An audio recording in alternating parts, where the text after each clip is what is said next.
We're on. What's up, everybody? Welcome to Hits and Heels. My name is Coach Terri Bryant, and Coach Bryant is reading. And Johnson. Right. And so, yeah, this is Hits and Heels. Stupid. Hits and Heels. I'm reading. So listen, it is Hall of Fame week here in Lexington, Kentucky. So actually, the University of Kentucky just had their Hall of Fame. Did you introduce yourself? And my name is Coach Terri Bryant. I'm sorry, I didn't introduce myself. My name is Coach Terri Bryant. I am a football coach here in Lexington, Kentucky. This gentleman made me a football coach, and now I'm actually an offensive coordinator. I know I'm the first female offensive coordinator in the state of Kentucky. Anyway, so and so we're so we're just excited to be here today because this Saturday we are the red carpet guests for our 4th annual Lexington African American Sports Hall of Fame Gala. And we are hold on, but you got to make people understand. We gotta explain to y'all just how big time this is. Yeah. Hey, Kelly. Dressed to impress. Yes. I want to look the way I look. You're gonna look the way you look. Yeah. So I gotta go. I gotta get up on Saturday. I gotta go get my hair done. I get my nails done on Friday, and we just gonna do the daggone thing, right? And so, but it's gonna be fun. But if you guys are going, meet us with our other co-host, Ozon Mitchell. And we are going to be on the red carpet. So y'all know how I am about my selfies. Make sure you come and get a selfie with me. And Ozon, he's fantastic, great friend. Yeah. Fantastic friend. But what makes it even more? What? He's a 49er fan. Bang, bang, Niner gang. Bang, bang, Niner gang. Gotcha. Well, let me share this real quick, Coach Bryant, and then we can get started. I see Jenny Jen is on. She popped on, and but I don't see video audio. Is for Jen. Jennifer come on? I'm not sure. She might have just clicked that one instead of the one to. Well, we can't get enough. And one day we can't get enough. We'll get. Hopefully, we'll get the husband, Bobby. Yeah. Him and I chopped it up a few weeks ago. Time. It was very good. He's our dog. He's amazing. We saw him at the game. Yeah. They were doing their thing, and LAASHOF doing their thing at the Session State University of Kentucky football game.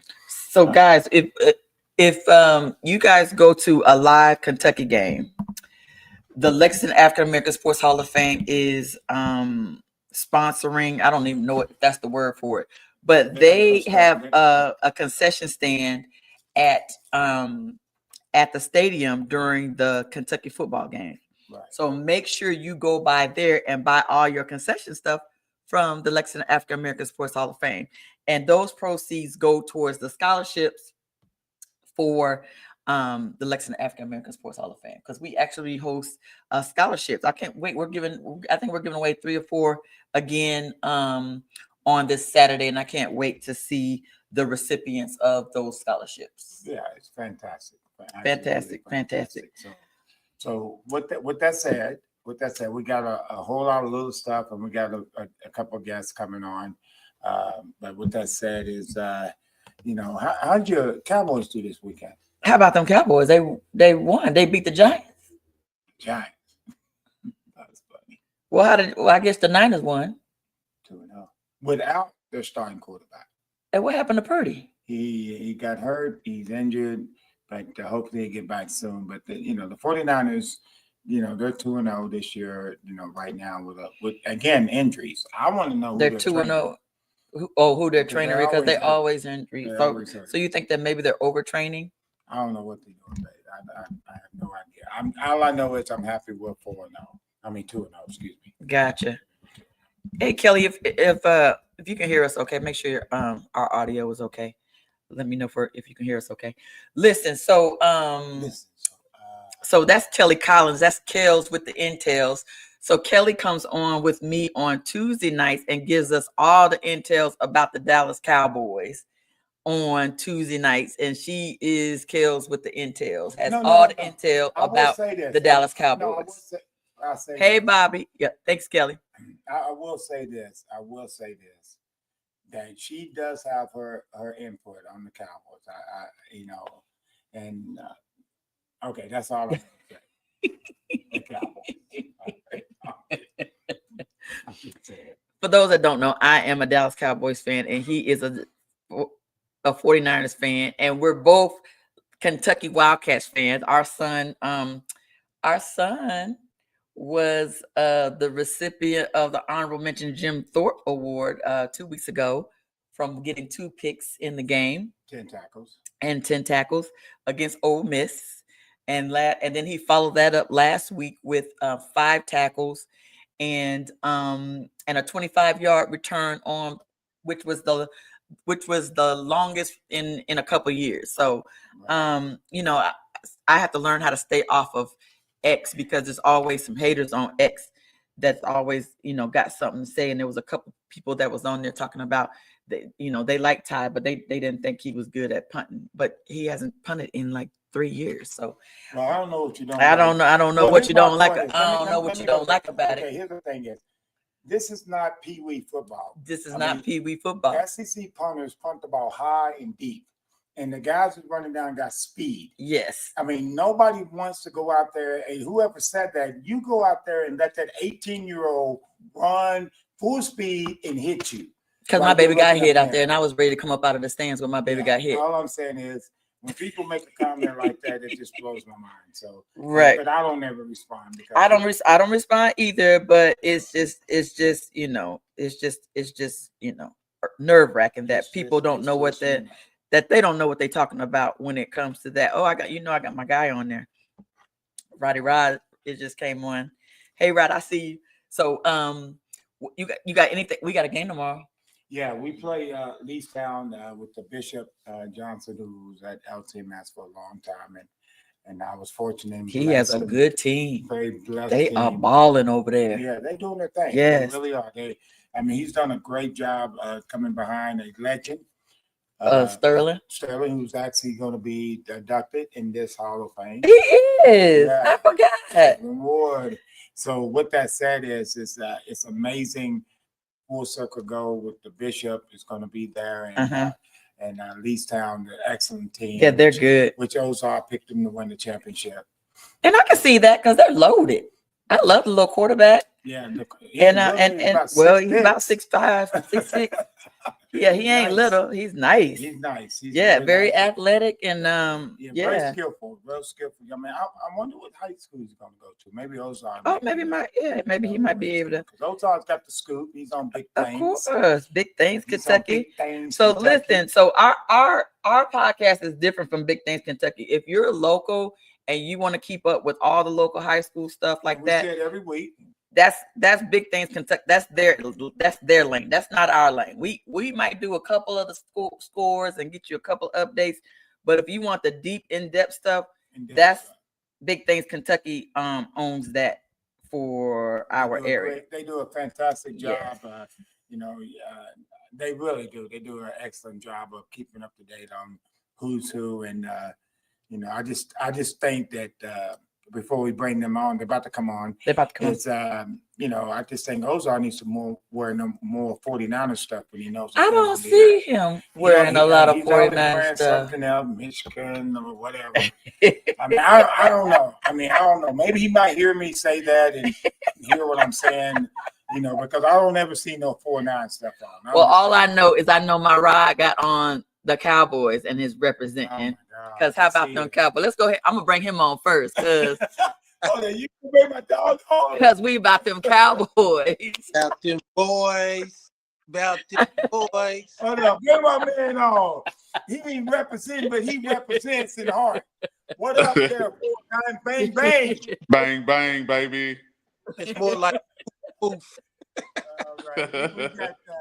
Hey, no, tune into the show Thursday. I got my bang bang stuff on, man. Just tune in Thursday. Okay. There was a rumor somebody was starting that you didn't wear it. I heard it. I'm just saying, I heard the rumor. They need to stop it, man. I'm 49er to the heart. You know this, man. Y'all see that? How about them Cowboys? I knew there was a reason I loved you so much. You knew what it was. So let me introduce y'all. So we have. I'm sorry. Before you get started, I want to say something. I'm very honored, and it's a pleasure to be here again with you all. Thank you for having me. Absolutely. Thank you. Absolutely. Thank you for coming on. Yeah. So we have Ozon Mitchell. He's going to be our red carpet guest with us, and he's also one of the voices with Big Things. You'll see him at the Dirt Bowl locally. He's commentating. He's doing lots of stuff with them. Yeah. And so we brought him on because we're going to be sharing the red carpet with him this Saturday at the Lexington African American Sports Hall of Fame. And Rod Smith was inducted last year. Yeah. Good night. Beautiful night. Well, I've got to tell, I got to take a minute and 2 seconds to tell a story on Rod Smith. Let's hear the story. Okay, all right. He's playing at Lafayette, and we're playing at their theater. I don't know if you remember. You got a lot of stuff going on in your head, and I mean that. But this is one that I hope God keeps in my head. I'm coaching third base. Coach Chandler is in the dugout, and our number 2 hitter gets up. Hits a gap in the right center. Everybody know how Lafayette feel. That right center had that little area, which would make no sense. Rod picked up the ball to a rocket to second base when our guy should have had a stand-up double. I mean, he should have been waving to his mom as the ball came in. And then all of a sudden, Rod, if you remember this, I don't know if you do, the umpire called him out. Our fans thought he was safe. I said, wow, he's out on principle. And I sat there and I went, wow. And so I'm still standing there, and Rod's jogging off the field, going into the dugout on the first base side, and I'm just staring at him. and I'm like, wow. That little man is another level. That little man's another level. And he was another level. So go ahead and tell us about Rod and why was he inducted into the Lexington African American Sports Hall of Fame? Well, he was elected because he is definitely one of the top players in Lexington by far. What sport? In baseball. Athlete. In all sports. He was a child prodigy in 4 different sports. Nobody's taking that away from him, but let's not get it twisted. Listen, hold on. We're gonna mute you. I turned 50 last week, and I believe I can speak now. Okay, go ahead. You're grown now. Go ahead. I'm grown. He's barely grown. Right, barely, but I am. But I've held this in for a long time. Uh-oh. And I'm gonna still be a little humble, but I'm gonna boast a little bit. I believe there might be 2 athletes better that had there might have been better athletes than me in Lexington. Okay. Maybe Steve Chandler. Ooh. And it's hard for me to go somebody else. Gotcha. Okay. But I might say Frank Minifield and John T-Bone Shelby. Okay. Maybe. Okay. Maybe. He said maybe. You gonna get a maybe to Chandler? No, he said definitely. Chandler, I gotta give props to where it's due. He's a three sport all-state. All American. I think he's the only guy. Well, I was All-American too. Yeah, I know. Right. We know you were. But Steve Chandler was an all-state football, baseball, and basketball player. So I dare not to go there. Gotcha. Not gonna appreciate that. And that's why he went in the first one. Maybe we take that head off people. Yeah, you definitely take off that Cowboys head. You might have got my vote. I've been wanting to get that off of my First of all, we're not fooling with y'all with our Cowboys today. It's 2 against 2 today. Get up to go get a 49ers hat. He's probably getting ready to go pick up. He's getting ready to go put on one now. I guarantee he's getting ready to. And he did. And he did. I'm gonna go downstairs and put on my cow. What's this right here? Yeah, I see it. Hey, y'all something else. I see it. and it don't Not matter what only is he putting on a hat, he's putting on a Ronnie Lott jersey. Oh, He gonna make me go upstairs and get my Tom Rathman jersey. hold on. I can definitely go get. Do I need to go get my? So we can put jerseys on. Go put the Tony Dorsett jersey on. Tony Dorsett. Yeah, not him. Okay, here we go. Take two. Well, I got an '88 jersey. Not Tony Dorsett. Okay. Yeah. Tony Dorsett. So my question on a real note is, let's go back to LAASHOF. All kidding aside, all love. You know that your best friend, one of your top dogs, Ozon. Ozon, how did it feel to watch your boy get this nomination? Man, it was so surreal because no one knows what we've gone through since we were 6 or 7 years old. Yeah.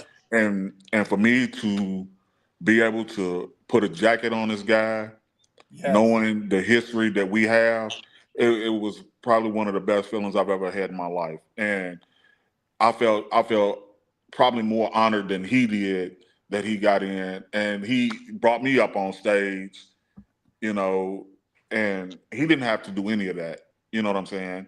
He didn't have to do any of that. And it was such an honor for me to be on stage with him. I'm not gonna lie, I deboed myself onto the stage. I wasn't supposed to be back there, and I put myself on the stage because I wanted to be there, and I wanted to present and to be on there with him as well. But Ozon, the first year, didn't we put your grandfather in? Yeah, I accepted my grandfather's award, so I know how he feels, and it was something special for me to be able to stand in for my grandfather who passed away 10, 15 years ago, to be honored in this Hall of Fame. You know, it's just an honor for me to be able to be up there and accept the award for him. Yeah, I want to add something to that. I have 3 brothers. 3. And that alone, Ozon being up there alone, let everyone know. And everybody knows how I feel about my brothers. That with him being up there, that let everybody know that it had to be something special. Absolutely. When you had 3 brothers that could have went up there, because your daughter was there. Oh yeah, definitely. But you could have had your brothers there, but you had him there. Yeah. But like he just said, a lot of people don't understand my path. And Ozon Mitchell was probably the best young baseball player that was coming up through East End, the Aspendale area, where was loaded with athletes. And he was probably, when we were growing up, because I think I mentioned this before, he introduced me to the game. We played the game, Sandlot, and things like that, but he introduced me to real live baseball. So with us being friends for, I just said I'm 50, for 44 years. Oh, wow. 44 years, basically family. It was a no-brainer for me to do that because he saw it all from the beginning. Mm-hmm. And I don't think he knows this, but every day I went out, he knows this because I brag about it a lot. Every time I went out there, I tried to figure out how to outplay him and some other guys, but he was the standard, and he's a year older than I am. So I always looked up to that, to try to be better than that. He didn't know that. Right. But he came to know it a little bit as we got older. But yeah, that was without him, I probably wouldn't be on this podcast right now. So it was a big thing for me to have my man to come up there with me. It was more about him sharing that stage with me than him putting a jacket on me. Right. The jacket was secondary, but us being up there together, and my daughter got a kick out of that. She did. You know, it's Uncle. Because that's Uncle to him. That's Uncle. Yeah. So I don't know. You. I think you were in the picture when she was smiling at us. I don't know. I think it was maybe laughing at it because I got I got a little emotional up there because a couple of hours before that, my grandmother had died, which was my biggest fan. Mm. And it was more like a mother. You know, I have like 2 mothers. And she had passed away, and that was a big deal to me. So to have my daughter and to have Ozon up there to comfort me, it really helped me a lot. That's good stuff. Yeah. Okay, just a question real quick. We got Rob Smith and Ozon on the podcast, and do you do any lessons for young kids that in the that lives in the East West End and Woody? I mean, do you do private baseball lesson because you know the game? You know the game, and I've communicated with you about you coaching because you know the game, and like you said, you turned 50, which you look 30. You know what I'm saying? I need 2 IDs to get in the club if you 40 and up. But Well, with that said is, I mean, are you doing some private lessons and knowledge? listen, I have a 15-year-old daughter that just stopped doing cheer and volleyball. So Hey, whoa. She does what? Cheer? That means he's rich. She rich.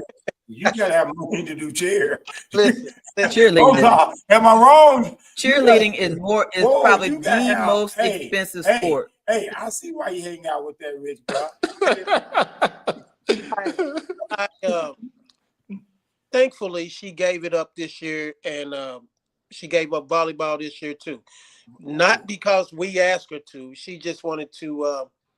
She wanted to concentrate on track because she's been going down to Texas and running, and these coaches and stuff been hollering at her and telling her how good she is, which is not a good thing for most kids. But she's pretty humble, and she stopped. But I was saying that because I didn't have time, Cisco. I just didn't have time. We understand that. We get that. The last month is the most time I've had to just sit down in the last 12 years. Mm-hmm. Every day that child was doing something. You know what I mean? So but that's what we do as a sports parents, especially when we play sports and we love sports. If our child, especially if they do it on their own without us having to push them, we're just going to support it. Because again, we've been on one vacation in 16 years. 16 years. That's crazy. Like a true vacation where it's just he and I. All of our vacations were always centered around a tournament, a game, something. Right. And then if it's not him, it's other people's kids. The last two. Well, I've been on 2 vacations in the last 3 months because she stopped. Right. So much. I'm not going. Because it's easy for you to go to Europe and Japan because you got a lot of money now because you're doing cheer. I'm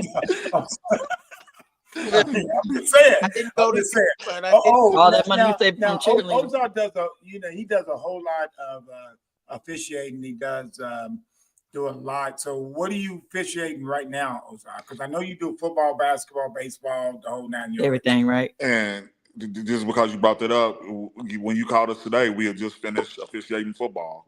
Good. So, you know what I'm saying? Right now, both of us, we're in between doing football during the week, basketball on the weekends. So, you know what I'm saying? Plus, we have regular jobs and we also have a family. So, our plate is full. So, you know, we're still getting in it. We're still trying to help these kids out on the field, off the field. You know what I'm saying? I'm in the classroom just like, you know what I'm saying, you are, Cisco, and Rod is out there teaching kids, you know what I'm saying, everywhere he goes. Every time he sees a kid doing something, he's always critiquing. So we're always doing something with these kids. Yeah. Yeah, and that's that small. I think that's the most important thing that we have in the community. And I don't think that gets enough press in the community. Are people like y'all that give back. And how much y'all give back to these kids in this community, and the parents and the kids don't appreciate y'all. Well, my biggest thing is because I've done that and I'm doing it and I'm moving on, and you get 2 young black males who's strong and take care of their own house, and the thing I loved about it, you both are very passionate about teaching small values. And a lot of times young people don't get it until they walk away from you. So with that said, is I applaud both of you. I really mean that a lot. Really mean that a lot. You know, this coming from me to you, Cisco. You know, when I first started refereeing, you know what I'm saying, you taught me the ropes. You showed me, you know what I'm saying, the ins and outs of refereeing football. You know what I'm saying. So I'm appreciative of you and Miss Terri and letting him come out and work with us. You know, he could have been at home with you and Ty and all that stuff, and you know what I'm saying. You let him come out and play with us. All right. He was that. And he was right. He didn't lie one time. Where's the lie? No, so you know what I'm saying, Cisco, you know what I'm saying, I won't give you your flowers too, you know what I'm saying, because you've been a mentor to me as well. So I appreciate that as well. Well, I appreciate everything but the lat word. I haven't seen you two in a while. And I wanted to congratulate you, Miss Terri, on your accomplishment. Definitely. Yes. Definitely. Yeah. Round of applause. I wanted to do this in person, but I haven't seen you all. So here's what congratulations to you and on your Hall of Fame, right? Yes, you did. Yes, did. Yeah. Definitely. Congratulations. Did you? What did you say? I had the red carpet open. What did he say? I said you didn't think I knew about that, did you? I did not know you knew about that. No. Hey, we know a little bit. We know a little bit. Hey, I've been knowing y'all two for a while. Y'all know a whole lot. I will give you one of you a little bit of anything. Well, I appreciate that. I really do. You know, y'all are some of my favorite people, and of course, everybody with Jennifer and Bobby, they're both on here. I mean, I'm still just so thankful that we're even got asked to be on the red carpet again with Ozon, and they don't understand just how much that means to us. Yeah, we're not theoretically about birth wise, we're not Lexingtonians, and for us to get the opportunity to do this, and people don't understand that. Well, we really mean that. We're very humble about that. We're appreciative of that, and we don't take it lightly when we are voting who goes in or getting information on who goes in. It means a lot. That's a knockout drag out. I mean, and then a lot of it is, you know, we ask questions, you know, because a lot of it is we don't know. Yeah, we don't. Yeah, we don't know. So we had to, you know, because I mean, and we can say it now. But I remember Rod and I had an extensive. We probably was on the phone a couple hours. Yeah. When you were giving me yours, because I didn't know. Yeah. I didn't know, and so then when it was time for that opportunity, who was no brainer. It was a no brainer. Boss, yeah. I'm gonna tell you right now. I'm gonna give you inside. Don't tell nobody. Your name came up. And then everybody was like, okay. I don't think she really heard everybody go, okay. She brought it up again. And then again. She wanted to make sure everybody knew that she was in your corner. And I was like, hey, we got it. We in this corner too. Well, I just want you to know that. But it was a no-brainer once everybody saw, and we got all the information because we were missing information. Okay, but the information. And so once we got all the information, it was definitely a no-brainer. But the information, babe, makes it a fact. Yes. Okay, like today was a great day. It's a beautiful day outside. That's a fact. Yeah. You can't deny facts. Yes. And the fact is, please take that ugly head off. No. Do you know I've been dealing with this for 44. But I don't have a problem when he goes like this. Oh, when he goes like this, I'm good. It's when he goes. Yeah, try to stick the star on there, and then dealing with my UK on. I should have put on my Dallas hat. I had it on yesterday because I do a female Dallas Dallas Cowboys analysis on Tuesday nights with my girl Kels from the Intels. Kels has the front office at the Dallas Cowboys on speed dial. Yeah. So she gives me the lowdown on everything, and she gives us all the intels on Tuesday nights, same time. Tuesday night, Dallas Cowboys nights is Tuesday night. All we want is Dallas Cowboys fan. If you're not a Dallas Cowboys fan, that ain't for you. It ain't for you. Enough about me and the Dallas Cowboys. Let's talk about the young fella though for a second. Huh? Yeah. Ooh. Fella. Big play time. Huh? Yeah, big We were play so time. proud. We were so proud. Well, Yeah. it is the thing that we talk about all the time. And you said it, and Rod, you said it when he was growing up. And people got to understand the honor of this is success is not on Saturday or Friday nights. Yeah. The success is done Monday through Thursday. In the grind. And people never understood that. And I was like, guys, he would leave Frederick Douglass and I'll be working him out. We're not working him out to hurt him. And I was like, Ty, we're good. You okay? He was like, I got to do this. I got to do this. And he still does that. So I appreciate that love. And God has blessed him. And we feel totally blessed as parents. Young fella's tough, man. Yeah. And we sit right behind you guys at the football games. And you know what I'm saying, we're just as proud of him as you guys are, because you know what I'm saying, we feel like he's one of ours as well.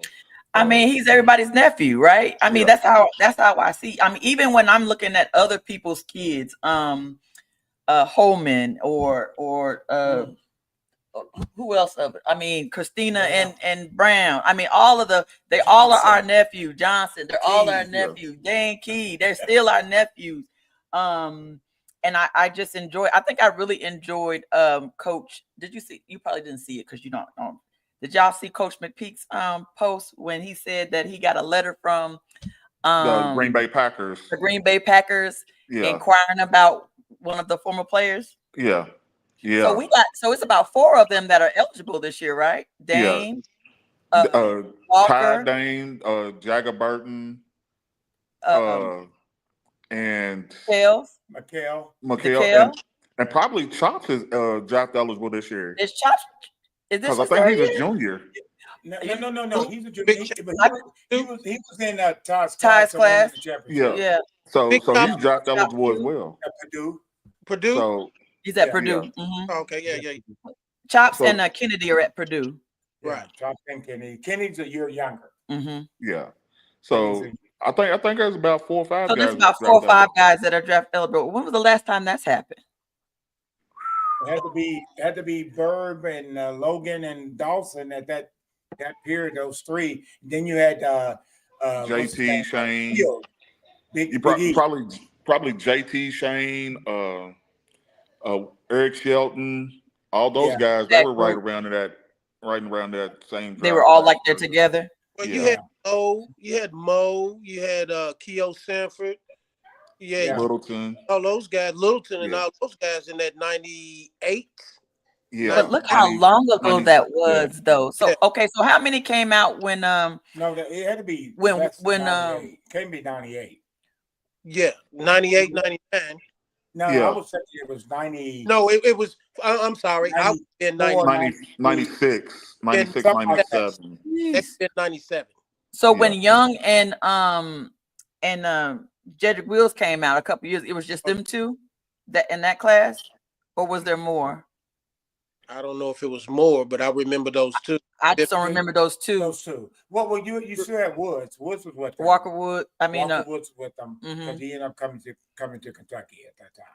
One of the offensive linemen up at Woodford County that came out with them as well. Yes. That went to UK. Went to UK. I don't remember. Thank you. Good memory. I think of it. That popped in my head. Yeah.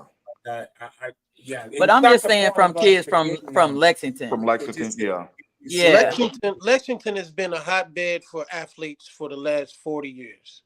And that's the whole point of the Lexington African American Sports Hall of Fame, that I think people just don't really understand that part of it. Yeah, and I feel especially connected to this class because I have so many connections with Darren Ingram. Like we literally played T-ball and Little League together on the same team. Yeah. Darnell Burton. Darnell Burton. This is another good class. Yeah. Well, they're all good. I mean, they all were good, but you're like, okay, how do we top it? How to top it? That first one was tough. The first one was tough. But this one right here, I think this one right here in totality might be Yes, might be that. Yes, because those are the guys that I remember coaching against when I got in Lexington. And just like Erica Jackson is like a little sister to both of us. Man, that's Like, our girl. Yeah. That's our girl. Jackson. Yeah. The You know what I'm first saying? time I saw her, and I mess with her all the time on this. I'm at that age I tell stories. So the objective was this: they was like, let's go to a UK game, and I said, man, I am not going to watch no girls basketball. And then they was like, come on, B, let's go. So we go to the game. I'm sitting back like this. Erica comes down, does a little shimmy. At the end of the game, I'm like this. I mean, then I met her at Douglas Park probably about 2 weeks later, and I walked up to her and said something to her because she's an amazing person, amazing great athlete. person. I mean, and she's probably one of the most. I mean, again, she's ranked up there with Carlos Best. If you don't like E, something's wrong. If you don't like Carlos Best, something's wrong. Like literally, she grew up in the park playing basketball with us. Like she's a few years younger than like she was like right there with us in Woodhill Park hooping with us. Yeah. So I'm like Woodhill. Yeah, she was in Woodhill. Her family's Okay, but no, she's Woodhill. She's Woodhill. First was out East End. You gonna say no? She's Woodhill. First was out East End, then we got to Woodhill. You know what I'm saying? When they start tearing down the buildings, they made everybody move out. He got upset about that. He did get upset about that. Yeah. He's still upset. No. We're not going to gloss East End. There's a big deal. That's a big deal about Lexington sports. But she's Woodhill. No. She's East End. She's East End, but she, you know what I'm saying? Like I said, after they tore down the project buildings in East End, we all got moved around. Everybody got moved. Yeah. But ended up at we're Woodhill. all naturally from East End. Right. Gotcha. Okay. Right. Okay. And she had some cousins and some brothers and some uncles that were tough. Yeah. So she got it honest. When she went out to play, she had to go out and play against some dogs. So and we're talking about Erica Jackson, former Henry Clay, University of Kentucky basketball player. It wasn't surprising she did what she did. Yeah. That was like okay, well, we knew she was gonna do this because she's got that lineage. She's got that blood. Yeah. Gotcha. She's a great person. Every time I see her, we kick it. We hang out with each Oh other. yeah, that's our girl. Yeah, she tough. So besides Darren, y'all's got who else are you looking forward to in this class? Well, for both of us, Darnell Burton. Darnell Burton. Yeah. And my I don't think I've met him yet. You literally don't know Burton? I've heard about him. Darnell I don't think I've formally met him. Darnell Burton is the second best basketball player to ever come out of Lexington. Who's the first? Dirk Minifield. Yep. Darnell Burton.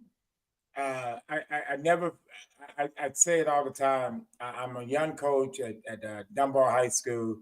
Darnell Burton is there. We're playing Bryant Station. And what's my boy's name? Gives with a B. Barry Bowman. Barry Bowman comes down, shoots a three, gets the crowd pumped up. And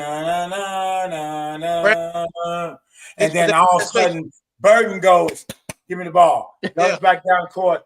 Boom, sit down, my house. Hey, Cisco, was this at Bryant Station? No, it was at Dunbar. Okay, well, I was at the first game as a freshman. We didn't play that Friday night. It was the opening game of the season of the year. It was 1991. And Darnell Burton was playing against Nimbo Nim over at Bryant Station. Okay. The fire department had to come in. You couldn't get in there. You couldn't get in? If you wasn't there early. No, literally, we left our school when school got out. You had to go to Bryant Station to get into that gym. If you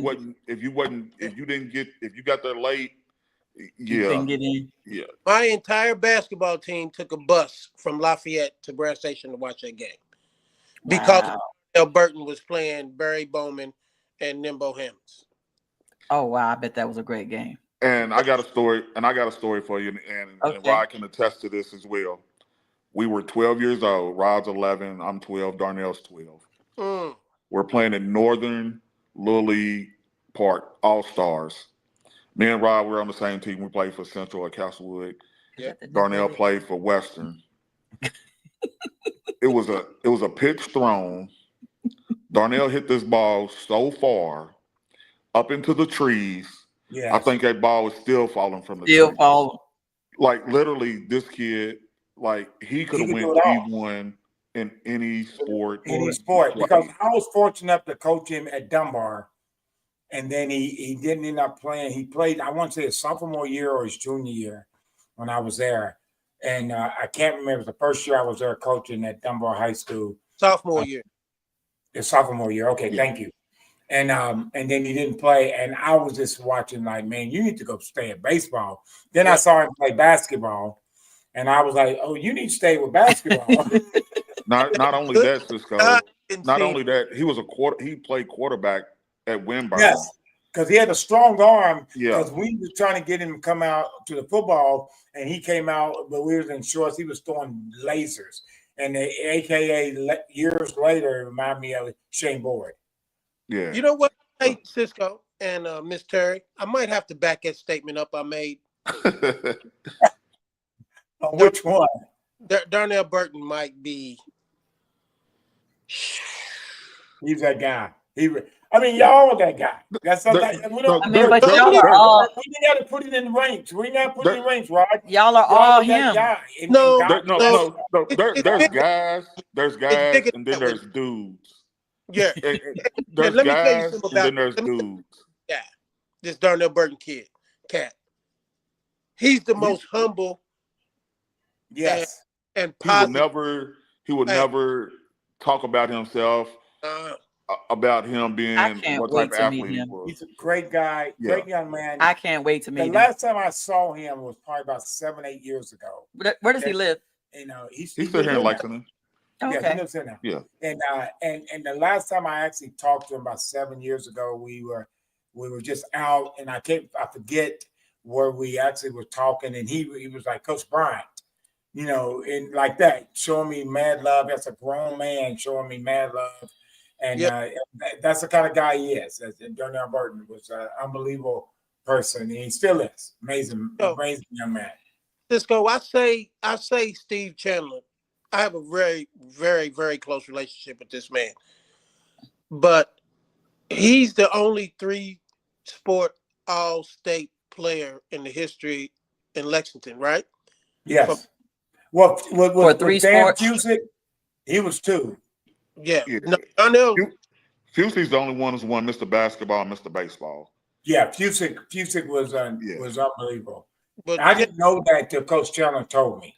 Chandler was still the only all-state 3-sport Yes. Yeah. Yes. Yeah. Coach Chandler was the only one. And that's the reason why I give him that title. But let me tell you something about this Darnell Burton kid. I've seen a lot of players. He was that.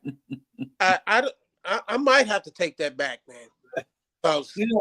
You don't have to take. I said that. You don't have to take it back. So he was him. Because you Darnell Burton. I never saw him get tackled when we were playing football. I never saw him strike out when we were playing baseball. And I don't think I've ever seen anyone hold him under 25 in a basketball game. Yeah. No, this is serious. No. Oh, absolutely. Real talk. I saw him in high school. I didn't see him when he was younger. And he was high school. He was amazing. He was amazing. Yeah, he was 6'3", 200 and some change too, and he was all muscle. It was intimidating playing against this dude, man. Oh, I bet. And could jump out the gym. Yes. Yeah. But he also played with some dogs himself, though, over there. Yeah. Over at Wimburn. And Doug. They had some pretty good players. Man, we can talk about this stuff all night. All day. Yeah. All day. Well, but we played Wimburn the other day, and that little kid they got at Wimburn. What's the running back say number 1? Ooh, Cooper. I heard about him. Yeah. He's a dog. Hey, all I know is Oh, to my switch the goodness. subject a little bit. Sorry. Cooper, to this young man. He's Okay, cold. I'm watching him, and I'm sitting there going, man. I know. And I'm getting on my guys, you got to do this, you got to do that. So with that said, he ended up getting a little injury. So at halftime, I walk across the field and I shake his hand, and then he looks at me right in the face. He said, "Thank you, coach," like that.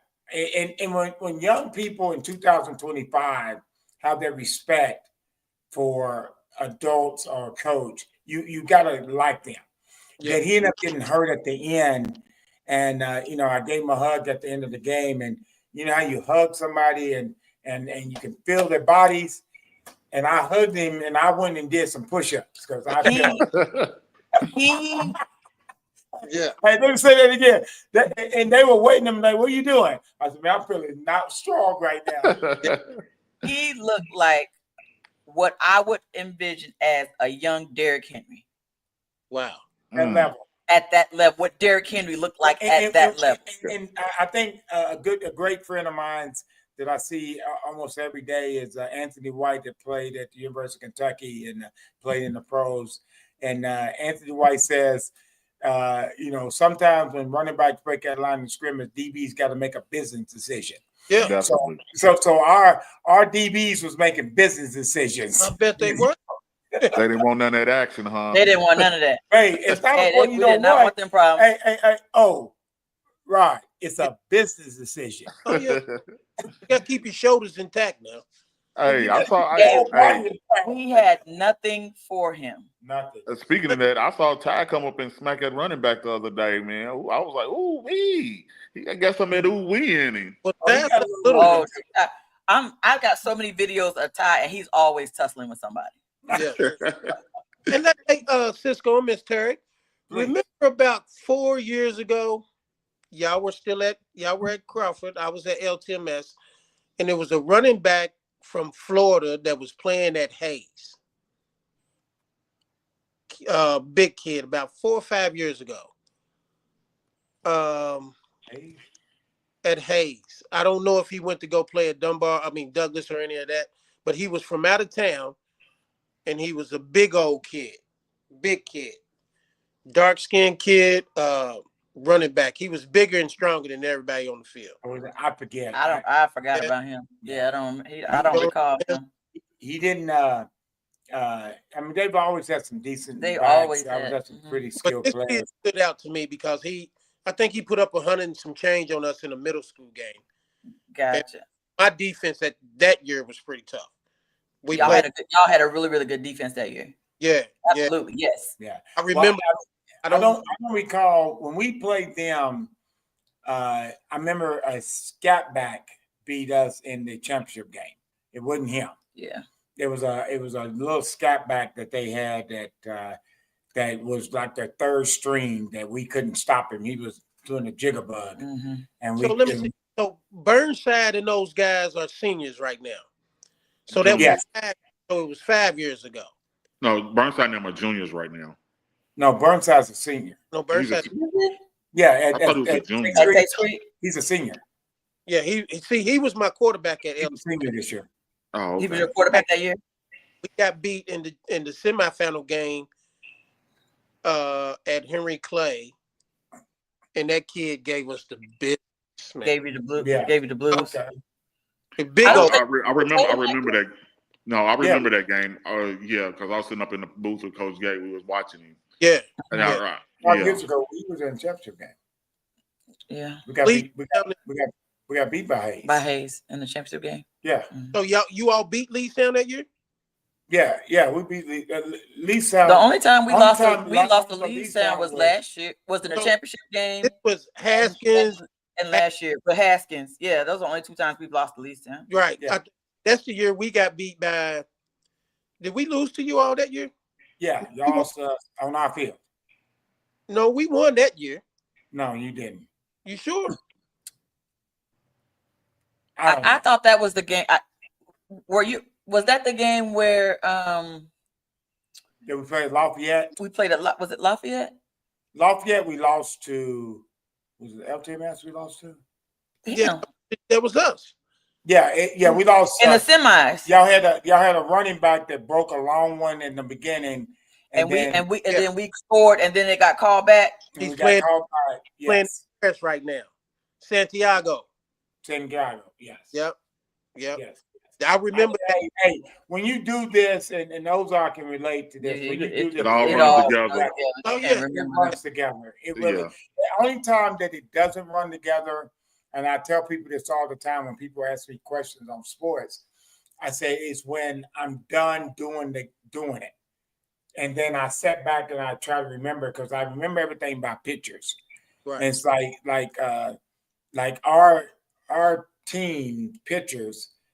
It's got their roster with them, so I can remember, and I also got our schedule with them. Does that make sense? And that's the only way I can remember, because I've got so much coaching in my head that all of it just flows together. Do you have 40 in? 40 years of coaching? Yeah, he's almost there. I'm almost at 37. 37. Okay, that's big, man. I have a question for you guys, because y'all coaching this year. Big Baines got a question. Big Baines. Now hold up. Now we are filtered. Okay, Big Baines ain't filtered. Okay. I'm just saying. Okay, we got babies listed. Speaking of middle school football this year, we've done a couple of you guys games. Who do you feel like are the top echelon teams this year that might have the opportunity to win it all this year? I have my opinions. I just want to hear you all's opinions. Leestown and Jesse Clark. Well, I tell people all the time, I think this year is more balanced than it's ever been. Yeah. And the reason why I say that is right now is a lot of teams are 4-0, 3-1, 2-2, 1-3. And one of the top teams that I think is Wimburn. Oh my Wimburn's won one game.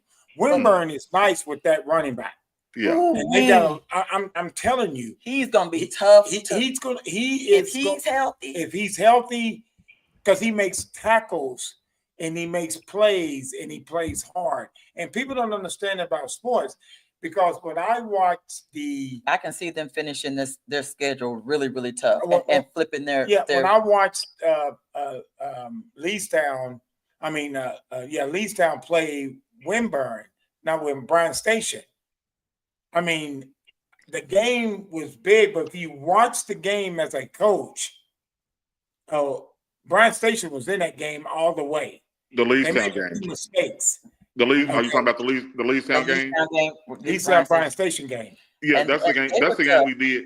That's the game we did, and Did I answer your question? Us in the booth calling the game. We were like, anyway, but Bryant Station had an opportunity to win that game. Yes. So like Bryant Station, like we couldn't stop Bryant Station. Mm-hmm. We couldn't stop their run. We couldn't stop the run. And we're trying to figure out. Like I tell people when I say that the score was 14-8. Yeah. I'm not saying it to stop the run for touchdowns. Yeah. Man, what is that? And we were still trying to figure out why Bryant Station Middle stopped running the ball against the Lee's team. What I'm getting at is when I say stop, we couldn't get off the field on 3rd and 4th down. Yeah. That's the way. That's the way they did. That's the way they did Leestown that whole first half until the end of the second quarter, and then everything just went haywire. Sound like some good coaching going on too. Yeah, I mean you gotta change whatever you're doing for your team. And like people don't understand like Crawford. They think Crawford of old. We've got how many kids has never played football on our team? So people stop getting on our kids for what they're doing or not doing. I mean, they're learning the game as we play it. My kid never playing baseball. And then somebody's asking you to do stuff that you're thinking while you're doing it, so you can't be a true athlete. But, our kids are grinding, and like tomorrow's game is going to be fantastic. It's going to be at Crawford, and It's a beautiful day. It's gonna be nice. I want to come and see that. It's gonna be nice. I want to come and see that tomorrow. All right, then you're a Hall of Famer, so you can come on the sideline, dog. Think I can get a field pass or something? Oh, ain't no doubt you can get a field pass. Just don't wear no Cowboy stuff. Hey, Okay? let me ask That's you. at the front gates and no Cowboy stuff. Okay, cool. That's cool. But let me tell you something though, Cisco. You know that field you coach on over at Crawford? That field you coach on might have the best backfield in come out of Lexington. There's some bad boys over there. Mo Williams, Rod Smith, and Ozon Mitchell was in the backfield Wow. Yeah. Is that the year y'all won the championship? Is that the last time they won a championship at Crawford? Oh, that's the last time where? Is that the last championship and the first and last championship that Crawford won? No. We couldn't beat Winburn, which had Darnell Burton, Littleton Ward. We're good. We're good. You want to say nothing else? P.O. Stanford. P.O. Stanford. What did Chris Rock say? I understand. They were a different team, though. It was Brian Young, Sidney Bates. They had all city. They had all city football players at every position on that team. Mm-hmm. Yeah, but we were tough. We were tough though. But we have to give it up. We have to give it up to Winburn that year. Like literally, like they had dudes. They had dudes. Well, they won the basketball championship. They won track. They won everything. Everything that year. Yeah. That's a class. Was it 88? Oh, 88, 89? 89. Yeah. Oh. You see that little note down there by a Hall of Famer, Littleton Ward? Another Hall of Famer. Who was on that team? Littleton was. Littleton, we gave you y'all props, man. We just trying to get some shine too, young fella. Hey, Ward just gonna make sure. Hold on. I didn't see the comment. What did he say? He said, hold on, Rod, pump your brakes. He said, hold on, Rod. He said, pump your brakes. He said, Winburn backfield was the best. No, they had a better team. They had a better team. Our backfield was better. Yeah, we were pretty good, man. And we had guys that played behind us that couldn't even get on the field as well. Creed Gann, Sean Redmond. Yeah. Oh wow, that was on the bench. Oh yeah. Yeah, we had guys that was on the bench and couldn't get on either. What did Littleton say? He said, "No, dog." Frank Minifield played at Crawford too. Did he? Yeah. Oh my God, Crawford. You know who else came with the Crawford? Erica Jackson. Oh yeah, definitely. Crawford didn't have some players come up out of there. Yeah, how did they only have one championship? We just couldn't beat Winburn. We couldn't beat Winburn. We almost didn't beat Winburn. And we should have beat, what is our second year? We should have beat Winburn that year. God. They was loaded that year. They had one of the best teams, I thought, that year. Our second year? Our second year, I said, we was like, how did we beat them? They was loaded. And Littleton's always chiming in on something. Where's that? Can you get it over? Get him.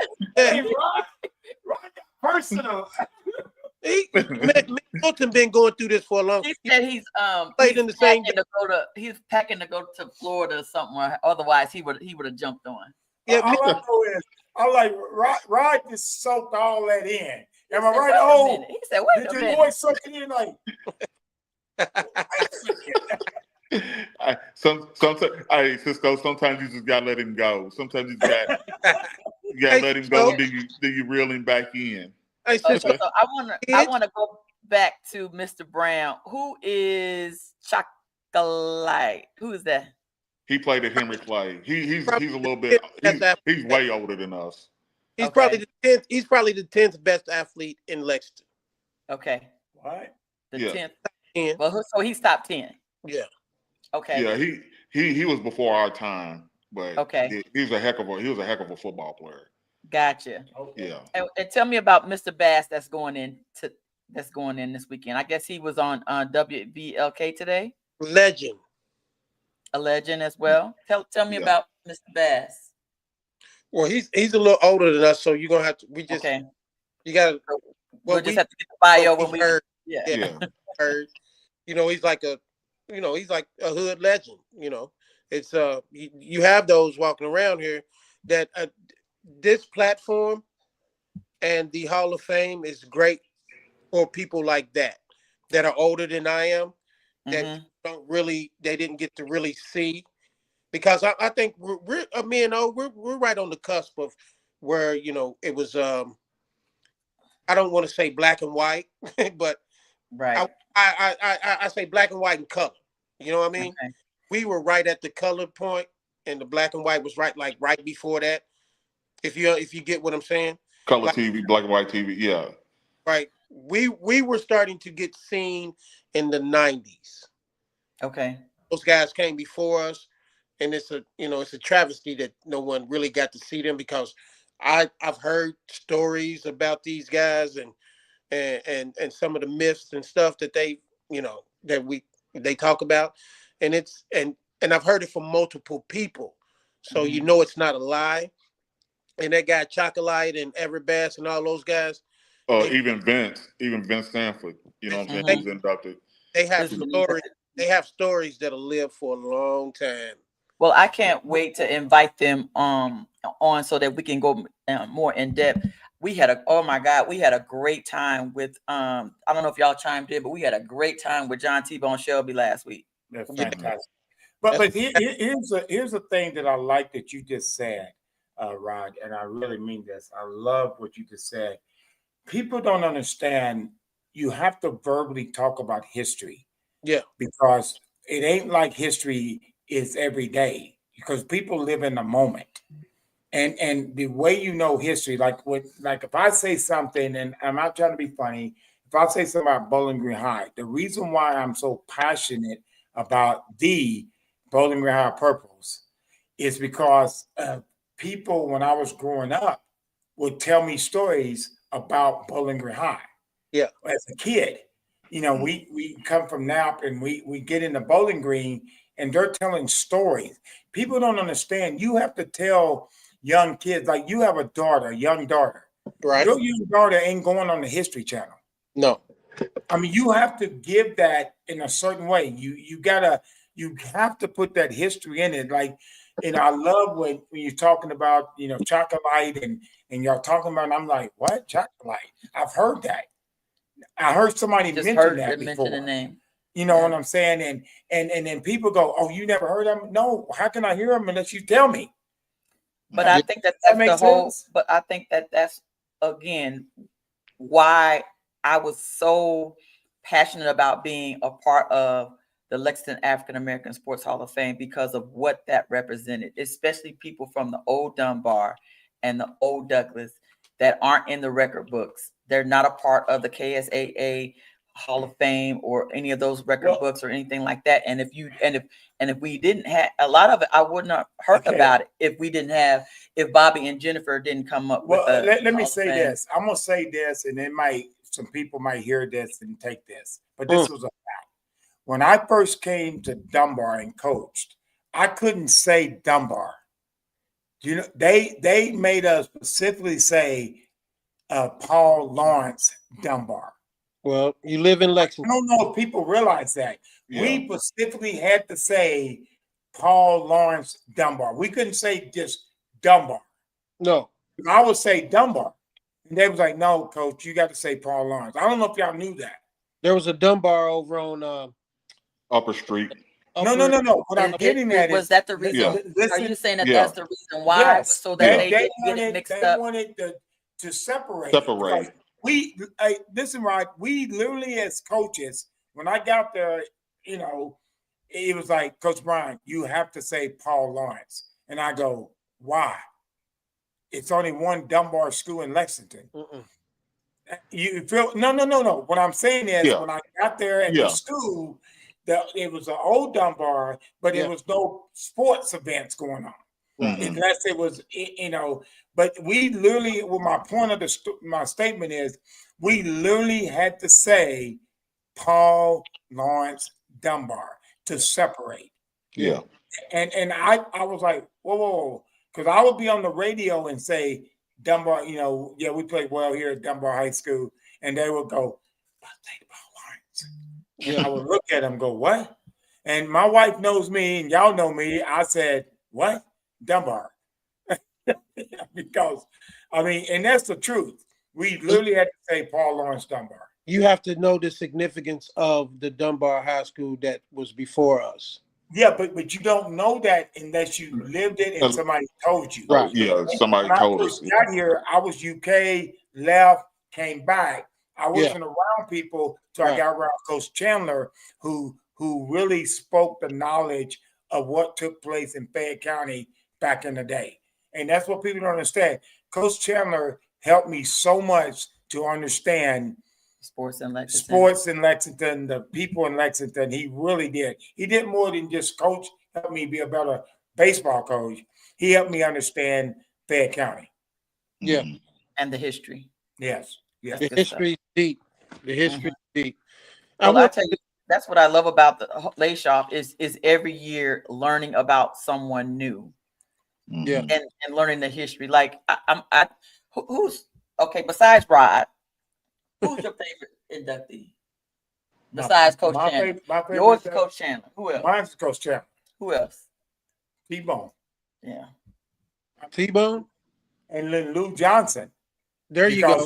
When we went to Dunbar, I gave Mr. Aikens credit.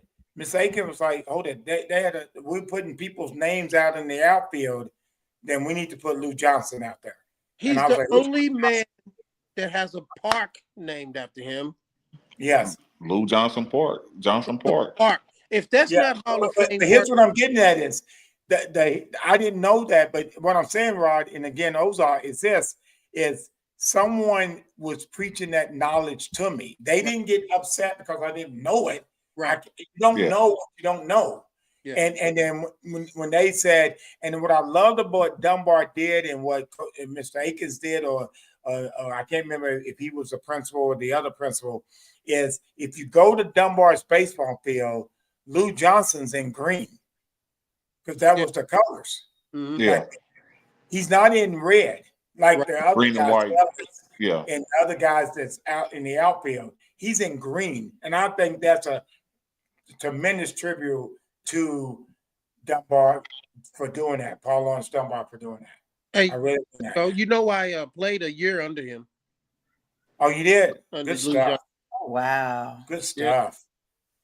Yeah. It was actually my last year playing. I played a year under him, and I had and I feel like a clown for not knowing.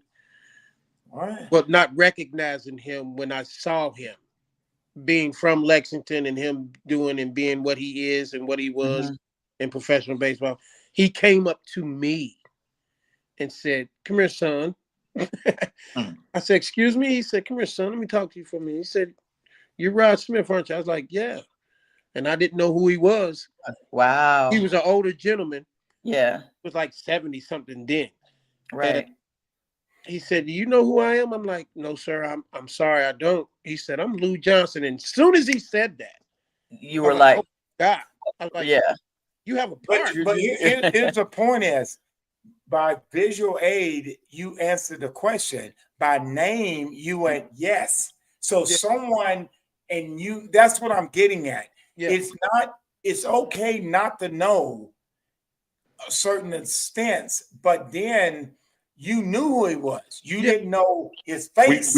We know the significance of him, but we didn't know the face because we were never introduced to him. But I still felt small because as an older, well, not older guy, older gentleman, but as a young adult, I felt like I should have known who he was by face. By his face, yeah. And that's another thing that the younger generation isn't getting about who paved the way for them.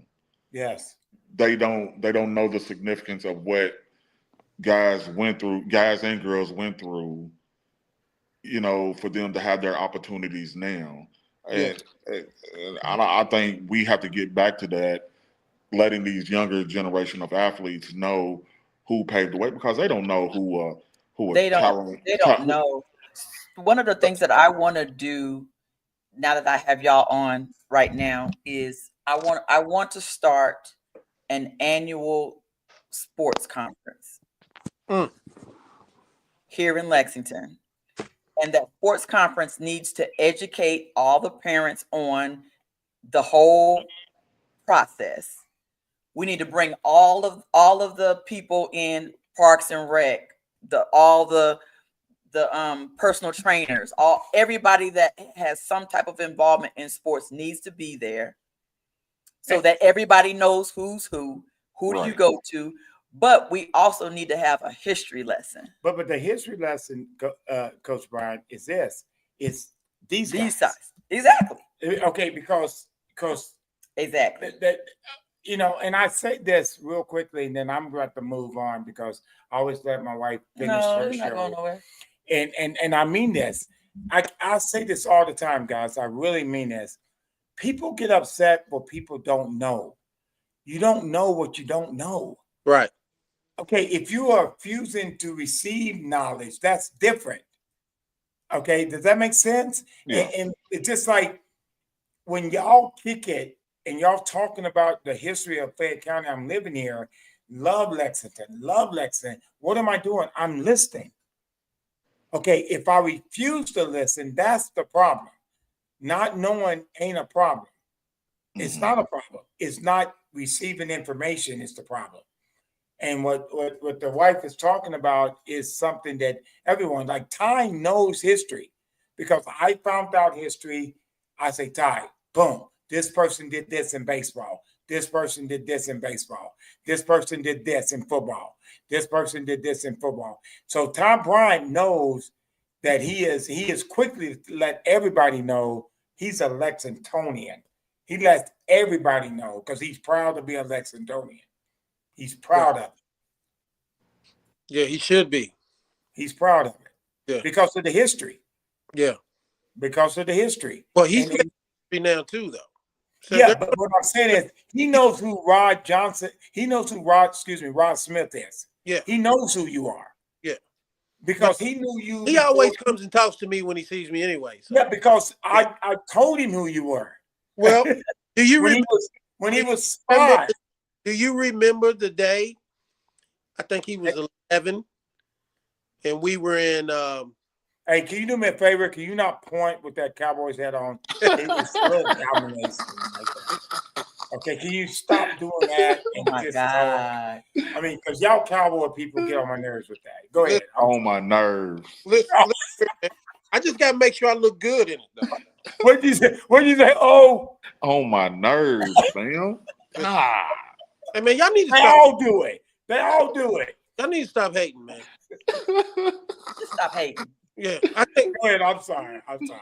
When's the last time y'all won anything while y'all sitting over going through that? What do you mean won? I'm pretty sure we won a Super Bowl the last time y'all won a Super Bowl. But no, we're not talking about winning. Here's the difference. The year before. Oh, no. Hey, okay, we switched the subject real quick. Hey, Ozon, tell me the truth. Here's the difference.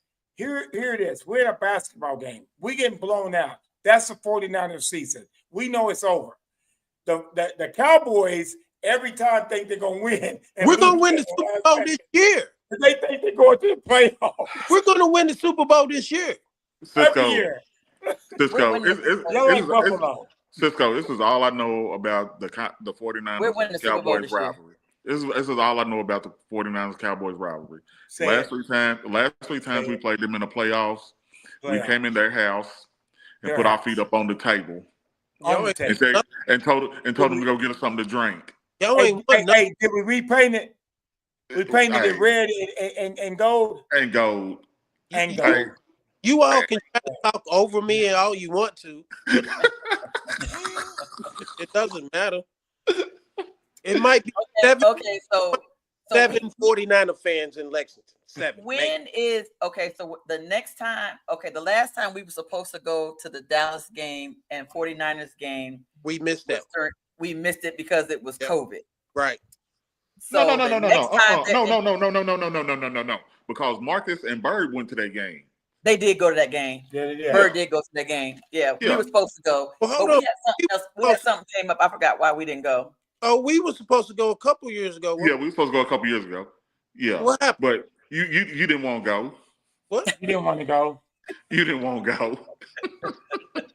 No, you put your hand down. But we're all supposed to be going to the 49ers and the Cowboys game every year. That needs to be our thing every year. We need to do that. We need to do something. We all need to be somewhere. Hold up, guys. We got questions. Okay. So Mike Graves, who was inducted last year or the year before last? I don't know. Right. Last year. Yeah. Because Mike is my dog. He said that the city made an agreement to name the first new high school after segregation Dunbar, but they purposely didn't use the old school's name and colors. Of course, they purposely didn't do that. And it goes back to what I said when I had to say Paul Lawrence. Yeah. Well, and who was that? Groves? I didn't hear you. Mike Graves. Graves. The legend basketball. The basketball legend. He's got the basketball floor at Hayes named after him. Yeah. OG Mike. Yeah. Okay. Yeah. I know. Yeah. OG Mike. Yeah. He knows why they did that. Yes. Yeah. He does. Yes. And what's Jennifer? And that's what he's saying. And so Jennifer said that Lewis Stout, he was inducted in 2023, wrote a book about the all-black high schools in Kentucky during the segregated era. It's called "The Shadows of the Past: A History of the Kentucky High School Athletic League." And the greatest thing God rest Lewis Stout. So I had the very fortunate to sit down with him like 2 or 3 times for dinner and got to know him and got to understand Lexington. Again, I seek information. I wanted to know about Lexington. I got to order that book. You know what I'm saying? Is it on Amazon? And by the way, that book for you, Miss Bryant. Hey, Rod. Yeah, I need a copy, please. Okay, copy. Yeah, Cowboys, stop talking. Okay, here's my thing is, Rod, I didn't appreciate your little snicker when I was talking about the Bowling Green Purples. I saw that, bro. I know you did. Hey, just hold up before I get on your Bowling Green Purples. Mr. Trumbo, he's gonna be on Big Things Kentucky this week. Okay. Check it out Thursday. And we had a good thing with Mr. Trumbo. We was on for 2 hours with him one night. Okay, when's he coming on again? Let everybody see. We're gonna air it tomorrow. What's today? Wednesday? Yes. Yeah, we'll air it tomorrow. But okay, I'll make sure I share it. Okay, Mr. Trumbo on Big Things Kentucky, everybody, tomorrow. Jennifer and Bobby, thank you for giving us the information to have him on the show. But talking to him the last couple of days, he's given me a wealth of knowledge and a wealth of history. Yeah, when we brought him on here, we was on for 2 hours. Yeah, yes, literally mind blowing. And he was talking about Mr. Stout's book, and I didn't know about it.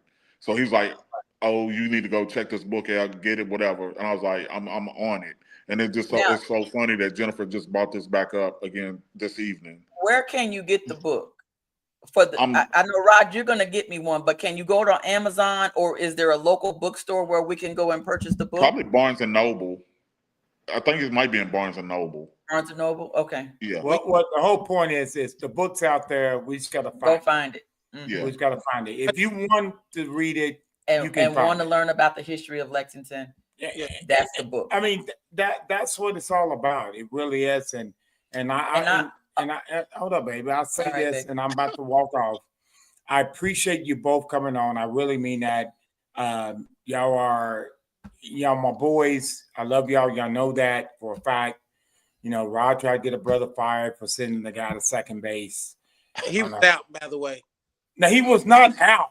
Yeah, he was out. He was out for the principle that you threw him out from 90,000 yards away. You just couldn't believe it. He was out. No, I couldn't believe it. No. I couldn't believe he got to it and to throw a missile. I threw it and kept Coach Graves, I'm disappointed in you right now, man. What did he say? I'm also a Cowboys fan, 30 plus years. All the Cowboys, Littleton's a Cowboy. My girl Kells with the Intels is on. All my Cowboys fans are on. We are. And then, And Bird played with the Cowboys. We gotta listen to all his cowboy rhetoric. Cowboys, No. He's only a Cowboy because they paid some bills. Easy. Right. He ain't a Cowboy fan for real. Bird ain't a Cowboy fan. They paid some bills, so he's a Cowboy fan. I get it. Okay. I'm gonna tell him that next time. Hey, they paid for some bills. That's all I'm saying. But before I get off, No. seriously. She's gonna end up with y'all too. I'm gonna walk away, guys. I love y'all. Thank you for coming on. And I gave you very short notice. And again, it was my fault. Yeah. She asked me to communicate with y'all last week, and I appreciate the love, not just love, but the loyalty you have to us, and we have it back to y'all too. I really mean that. I love y'all to death, and I can't wait to see y'all in next week. Oh, this weekend. Saturday, isn't it? Yes. Saturday. Okay. Oh, before you all leave, I know you all got. No. She's leaving. I'm leaving. She's staying. Well, all right. Go Niners. This is for you too, Cisco. This is for you too, Cisco. I just said go Niners. That means I'm done. Nah, hold on. I need to make sure that you there to check the outfit out on the red carpet. The what? Oh, I already know you're gonna be. Hey, first of all, Ozon. Make sure we Ozon. Here's my point. He's a Cowboy fan, right? Yes or no? Yes. Yeah. I didn't think males wore outfits. I thought we wore gear and attire. Wow. Oh, I'm sorry. Cowboy fans wear outfits.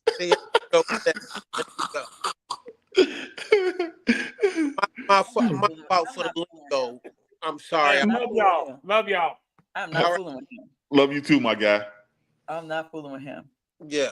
So my girl Kels with the intel said that y'all need to come and tune in on Tuesday nights when we do our Cowboys talk. I'm not tuning into that mess.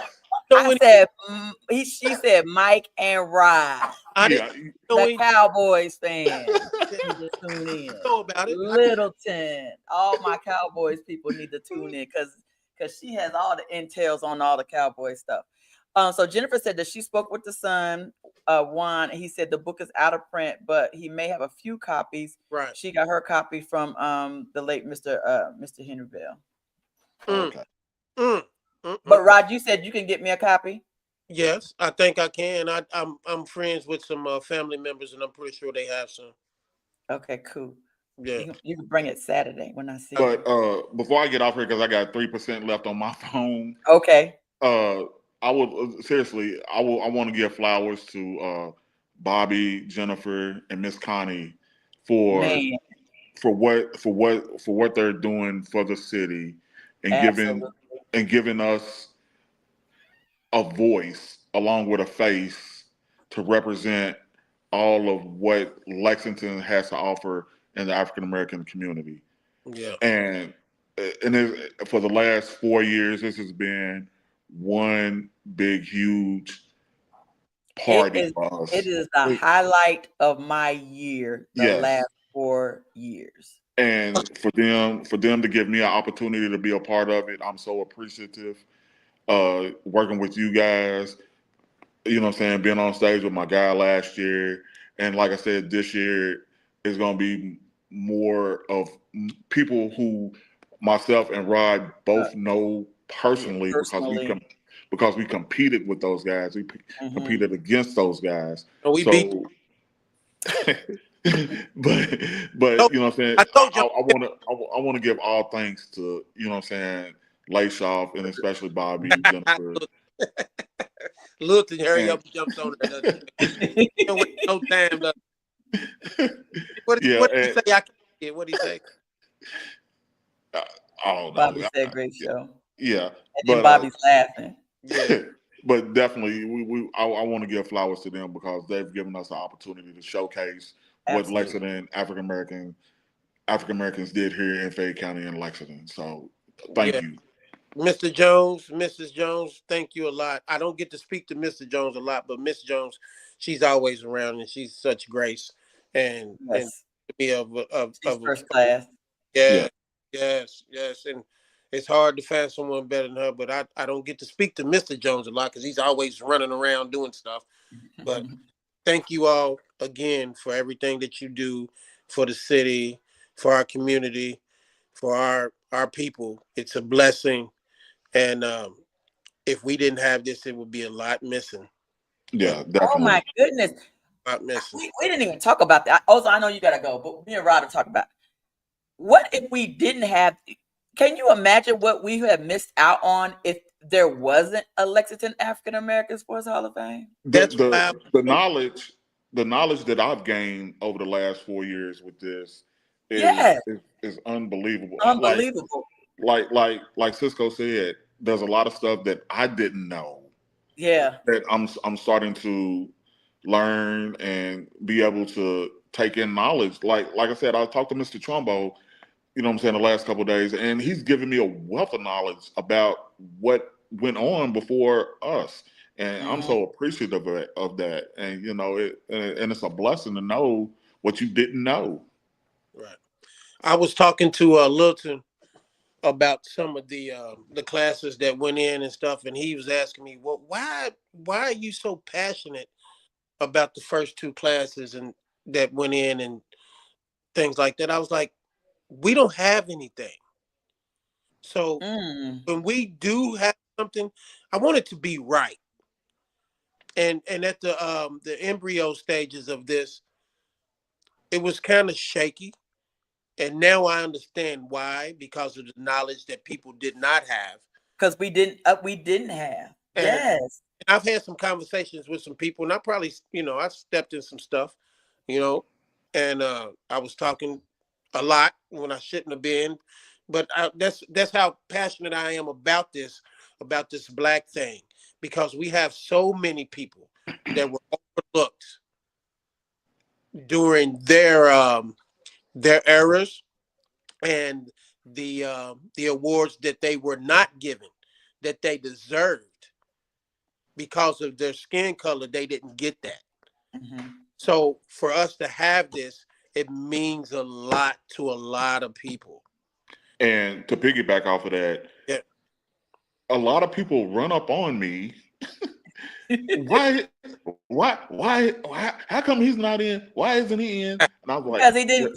Probably because he didn't get nominated. And speaking on that, my guy right here, he hits me. He hits me every other week, man. Going off. Yeah. I'm like, Rod, we know there's a process. There's a process. You have to go through the process. Well, Rod, there's a process. Because when Rod and I talked, Rod, I gave him the information. He said, "No, I'm way more than what that sound." I said, "Exactly." Yeah. So for somebody like me or Cisco or other people that's on the committee that is looking at the bios, we're just only can go by what we see, because when you Google, most of us, we're not coming up in Google because we're old. Right. Yes, we're old. There's no comprehensive element of anything that shows up in Google. And then Jennifer has there's like newspaper.com. So Jennifer spends 10, 12, 15 hours a day going through newspaper.com, because that's the only resource that she has that has any type of validity that can give anybody any type of validation for what they do, because we can't just take people's word. No. We still have to have some type of proof. Yeah. But I said that to say this. This is how big this has gotten. When people are running up on you and like, how come he's not in? How come he's not in? How come this person's not in? Now you know what this is about. Yeah. It's grown that much. That's how popular this event has become. This is a sold out event every year. For the last 4 years, it's been sold out. Yeah, like people had a good time, and every year people are bombarding Jennifer for tickets at the last minute. And tickets, the last ticket was sold on last Saturday. You can't even get tickets right now. Really? Literally. No. Literally, I had a local head coach at a prominent high school. Oh, I need a ticket. I literally text Miss Jones, "Can I get a ticket?" She's like, "No, we're done." She wouldn't do that to me. Miss she's like, Jones oh, wouldn't do that to me. Oh, she's like Ozon. She's like, Ozon, I'm sorry. There's no more tickets. We had to turn everything in last week because of the central bank staff or whatever the case. Like, so people they got to are, have a food count. They have to have the head Yeah. count for the food. All that has to be accounted for, and they need at least a week. So ticket sales. Last ticket sales was last Saturday, the week before. yeah, really? on the 12th. So you cannot get tickets now. But every year there are lots of people. I'm talking about not just one or two, but they get bombarded with people wanting tickets at the last minute, and you can't do that. Tell them they got at the standing room. last minute. Yeah. They got standing room only. Tell them that. Tell them catch It's the not even live standing feed. room. You can't even get in the door. Yeah, I You know. can't get in the door at all. Well, you know, I had 30 all. people last year, 33 people last year. Do That's you what's know up. I had another 15 that couldn't get in? That couldn't get in? Yeah. Yeah. And Miss Yeah. Jones, she made that work for me. Yeah. So Well, you're special. She don't do that for everybody. I don't know if I'm special or not. I knew she knew I was passionate about that last year because I mean, it was a big deal. I mean, again, people don't understand how much of a big deal. And I think the most important thing for me is let's talk about Coach Chandler. Let's talk about Chris Chenault. Yeah. They don't get put into Vanderbilt Sports Hall of Fame or Kentucky's Hall of Fame until after we put them in ours. Right. There which you is go. Which is a travesty. Which is a travesty. They should have already been in those. Right. Yeah. Well, Chris Chenault is the leading tackler in UK history. Third Yeah. in the history. Yeah, he was first. He was second or third. Yeah. He was first. Number 3. He was first for a long time. Well, he was number 1 for a very long time. Yeah. So we could go on and I could piggyback off that, but I'm not because it'll stir up some controversy. But yeah, shouldn't he have been? Never mind. But he should have already been in. He should have already been in. He shouldn't have waited. They shouldn't have waited until we brought him to your attention. Exactly. It shouldn't have took 30 years. It shouldn't have took 30 years. It shouldn't have took 40 years for Coach Chandler when he was the first. Yes. Yeah. Yeah. You're right. You're absolutely right. So yeah. The first African American African American at Vandy. Yeah. And he's just now getting in after we put him in ours. Come on. Yeah. To me, that's the testament of how important. Yeah, it's very important. Somebody said something to me about me that I didn't know, and it blew my mind. And he said, "Well, Rod, you should have went in first." I'm like, "Nah, there's a lot of people that belonged in that place before I got in there." He said, "Well, aren't you the first African American kid to get drafted out of high school in Lexington?" I said, "I don't know. I don't know if I was or not." He said, "Well, look it up. So if I know, you should know." And I was like, "Oh." So did you look it up? I did. Are you the first? I was. Wow. And you didn't know that? Did not know that. But I was giving props to some people that I thought should be in. Right. Already. Yeah. 2 of them are going in this year. This year. Okay. And he said, "Well, what about you?" And I was like, "I don't talk about that." And I made some comments and stuff to people before, and I was like, "Yeah, I'm just gonna keep my comments to myself now." And he's like, "Well, you know, because you just have a different perspective now. After we had a talk, there's just a different perspective." Yeah. And I get where people, and I get why people were passionate words. Why is such and such in? They don't understand the process, y'all. So y'all see LAASHOF.com right now. Right now, y'all can go to LAASHOF.com and nominate someone for the 2026 class. The last date for that is October the 31st. Yeah, after October 31st, only the people that are in on the list right now can be nominated for or can be selected to go in for the class of 2026.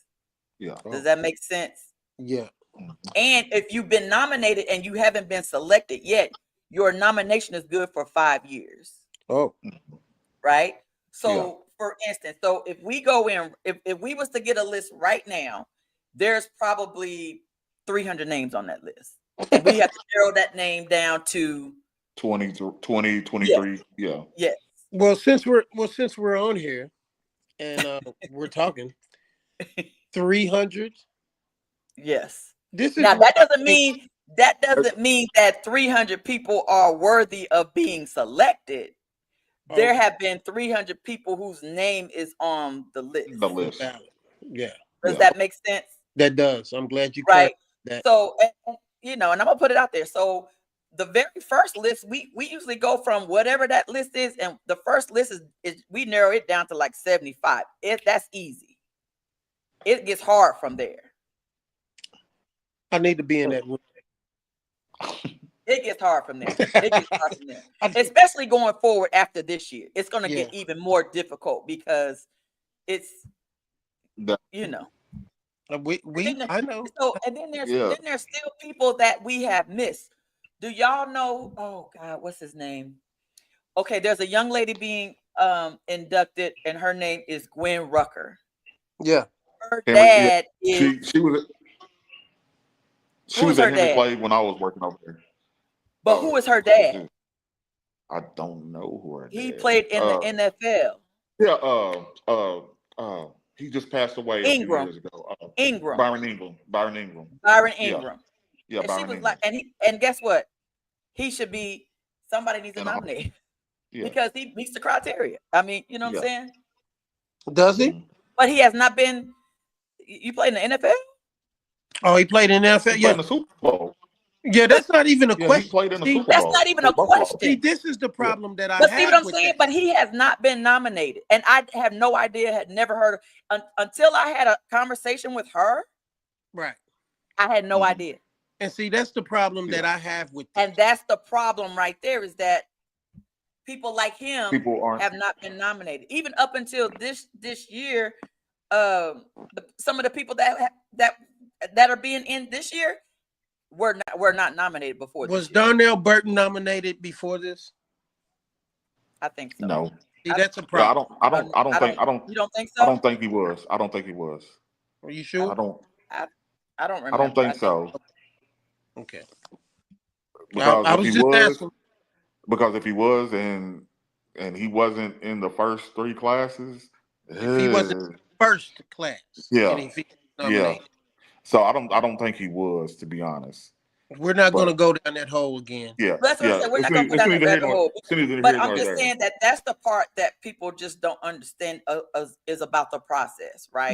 But there's some people like Kay said, like I don't like my husband was an all-decade for football, and he was an All-American on both sides of the ball out of high school, and he hasn't been inducted into the KSAA Hall of Fame. But you know why? Because nobody has nominated him. I don't believe that. I don't believe that. You don't think nobody has nominated him?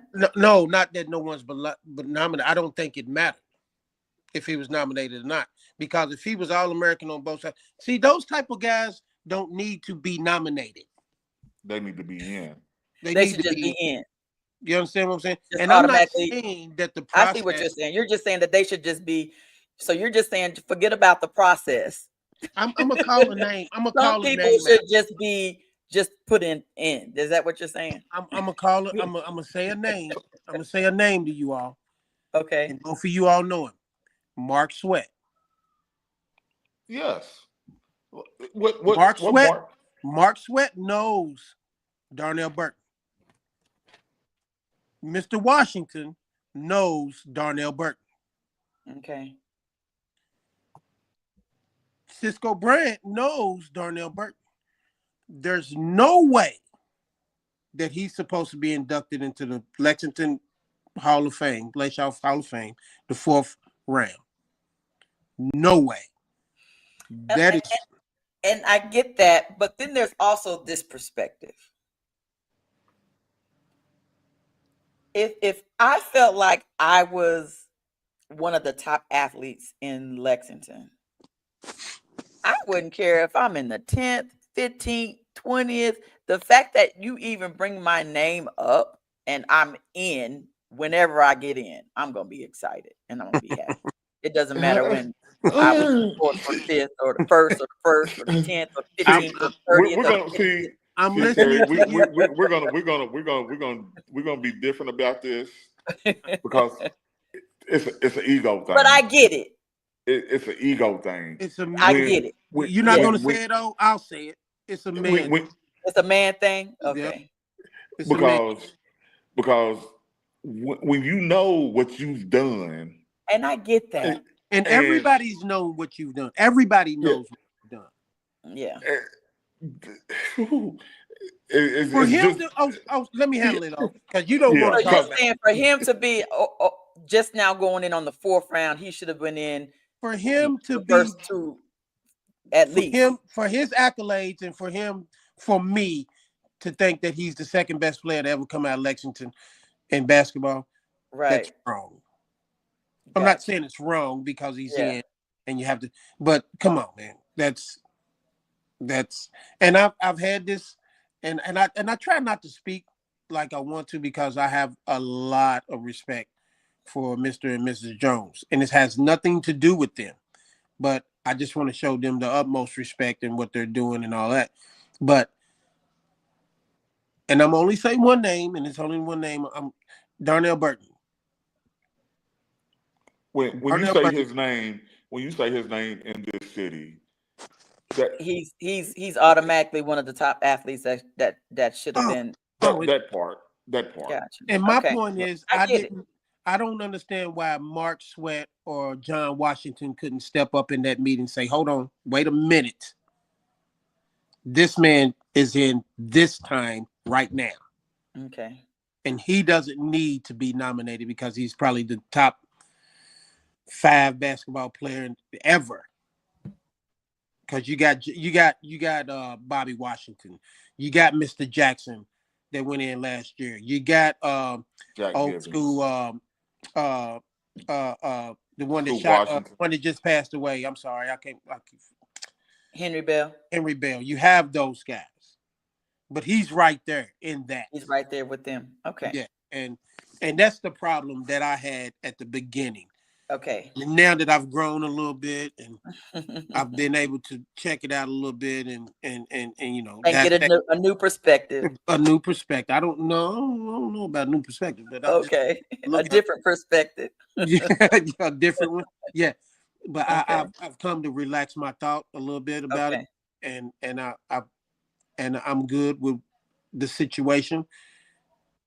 I was kind of upset about that, and that wasn't even me. That was just about my friend that I know that should have been in there, and we had a discussion about it, and he was I don't know, I don't want to say he was hurt, but he had some feelings about it.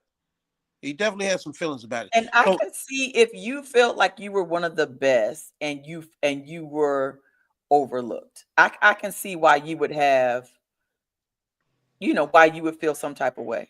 Yeah. I see why you would have some. It shows you how much this means to people. To people, yes. What Mr. and Mrs. Jones and the rest of the group have done is a big deal. And for some people that have strived and felt like they put the work in to know that they put the work in and know that they were the best. Yeah. That I can understand how they would feel that type of way, because I felt some type of way myself. And Miss Jones just said something. See, I can't read it because I don't have glasses on. We also have to consider an athlete's full body of work beyond high school as compared to other athletes. Yeah, I get it. 4-year starter at Cincinnati. 10th leading scorer. We in the Big East. What was it? Were they the Big East then, or we can talk about that, Miss Jones. we can talk about. That's why I didn't want to, because the way we're gonna digress. Yeah, the way I feel about her. Yeah, right. But yeah, and even Mr. Brown says there are aged athletes before your time and my time. Collecting information was difficult because they had no history of their careers. Only their family knew their history. Yeah. And that's why I softened And I think that was part of it too, because again, I even showed you, even when you showed me how good you were, when I Googled you, nothing came up. Yeah. You see what I'm saying? So it's not that we don't know, and I understand what you're saying. It's and I'm not saying that Washington or Sweat. I'll tell you right now, Mark Sweat is the biggest one when it comes to advocating for people. Mark is probably the most vocal, but they're right? But he But can't come up with the documentation. But what we're saying though is he can't come up with the documentation. Yeah. No. But what we're saying is there's names who that just pop off the radar. Mike There's Allen. names: Mike Allen, Darnell Burton, Frank Minifield, Dirk Minifield, Damani Dawson. Those names. Yes. Just John pop off T-Bone automatic. Shelby. Yeah, like we feel like there's. I know there's criterias and there's things that there's a process, but we also know that there are quote unquote no-brainers who we've all had discussions on who should have went in on ballot one. You know what I'm saying? Now we know this is all of a learning process. We know this is a process period, and we're getting better at it. But we're barbershop talk, you know what I'm saying? Barbershop talk. And that's why we call y'all on the committees. Yeah. And we just felt like there's names that we all know that should have been on that first list. Okay. That wasn't. Okay, so now that we're past the first list, yes. Now we're at the fourth and we're getting ready to go to year 5. Right. Who have we missed that needs to be in 2026? That's a no-brainer. William Dishman. William Dishman, okay. See, we differ about that.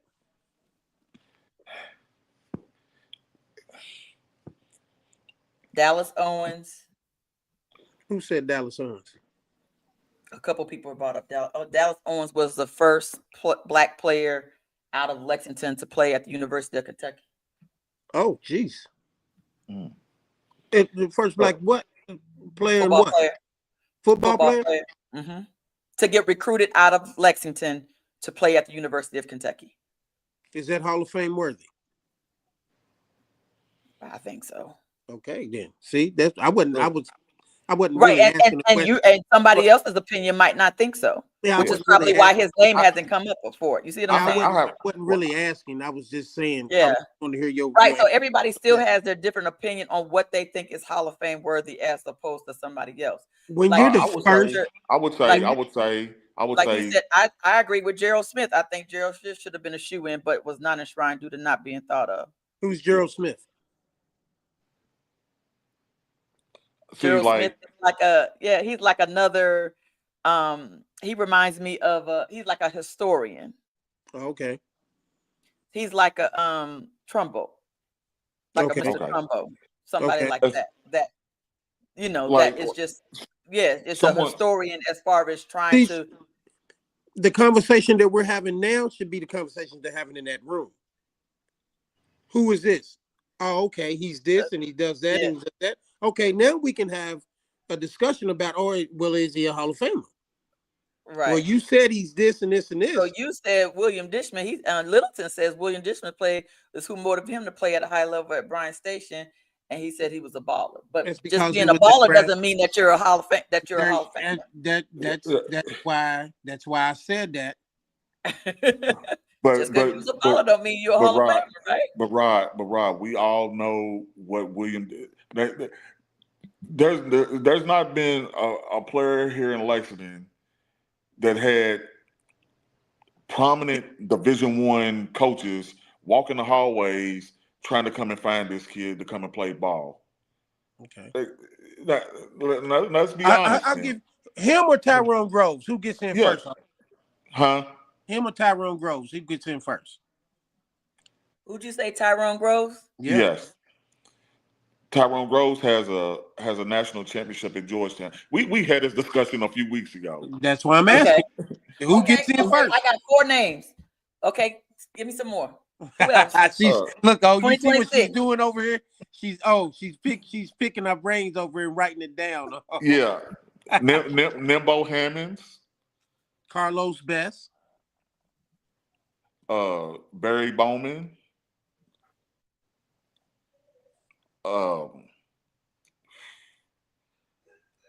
There's a lot. Oh, there's a litany of people. I mean, we'll be here all night. Yeah. But then you would have to break it down. But again, but how? Sims over at Taste Creek. What did Littleton just say? Who? Antoine Sims? Are you serious about that question? Yes, Antoine Sims. About the Tyrone Groves and Antoine Sims is from Lexington. I thought he was from Louisville. He's from Lexington. He's from Lexington. Cousin. He played at Taste Creek. That's my first cousin. Okay. My grandmother and his grandmother are sisters. Okay. Antoine Sims. Wow. Who else? Hold on. Let's go back to Littleton. Just ask. We're talking about. Let it go, Ryan. Let it go. Let it go. We right here this discussion, man. Let it go. He had a very nice high school career. Okay. William Dishman did. He was the number 2 running back in the country behind Emmitt Smith. How's Who that was? a nice high school career? William Dishman. So he had a nice high school career. What did he do? Yeah. Did he go to the next level? It's something that needs to be talked about off screen. Okay, gotcha. Okay. But at the time he was the number 2 running back in the country behind Emmitt Smith. Wow. Littleton's brother was better than him.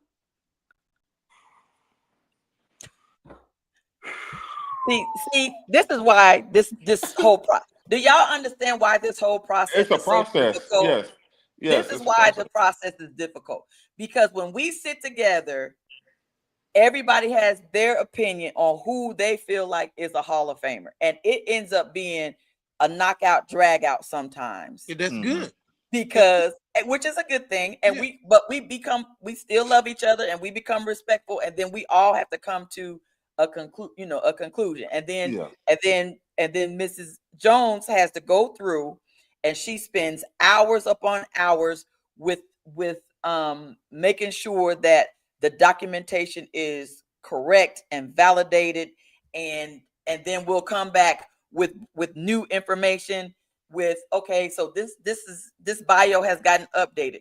I'm gonna say this. The very first time we got a nomination for Mr. Lou Johnson, the bio said he was a great player. And that's all it said. Yeah. But people know better. That's not going to, you know what I'm saying? That's just not going to cut it. People know better. So there are a whole lot that are like that, where people talk about, oh, well, they're just a good person and they're good for the community. But this is a sports Hall of Fame. What are their sports accolades? Right.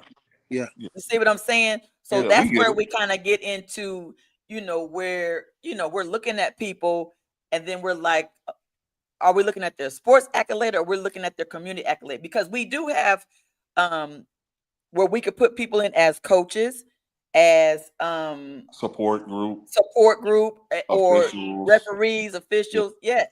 That's why we came up with those different ones. How many people are in for more than one category? Like literally, I think Jill Chenault could have went in. She can go in as a supporter. And I'm gonna tell you right now, Coach Bryant was mad that Steve Chandler didn't get renominated as a coach. Yeah. I was gonna ask you, did he go in as both the coach and the player? No, he went in as a player. I think he went in as an athlete.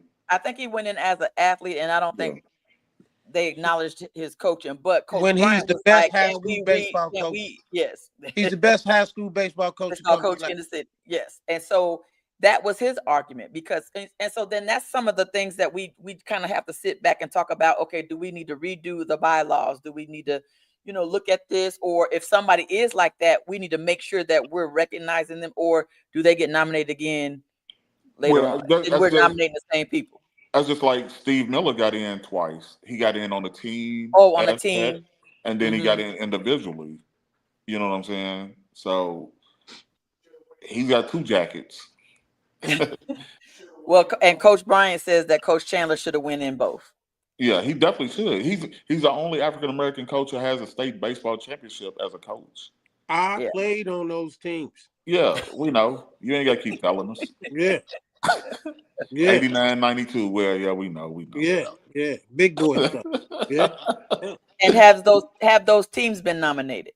No. I was on my way to saying something about it, but I'm not, I'm just saying, you know what I mean? So I'm just saying you could put teams can be nominated as well. See, the thing you run into with the teams is that the Lafayette basketball team in I think 98 with Quentin Roberts, Bobby Madison, those guys. Then you're gonna have to go. Nobody on that team was a Hall of Famer. Oh. But if you're putting teams in there, there were Hall of Famers on that team. Oh, for Henry Clay, just one. Oh, the one with Steve? Yes. That's the only guy that was Hall of Fame on that team? I'm pretty sure. Okay, so then how come you don't go back and put the Lafayette team in that won it in 79 with Dirk on there? Well, you could. I mean, I'm not saying you. I'm not saying you. I mean, that's what I'm saying. You're gonna run into issues like that. Yeah. So what those are the issues that we're gonna run into. But again, if we bring them in next year or we bring them in 10 years from now, as long as they get recognized, does it matter? No, it doesn't matter because if you go back and you look at the 81 Henry Clay football team that won the state championship, you have Hall of Famers on their team.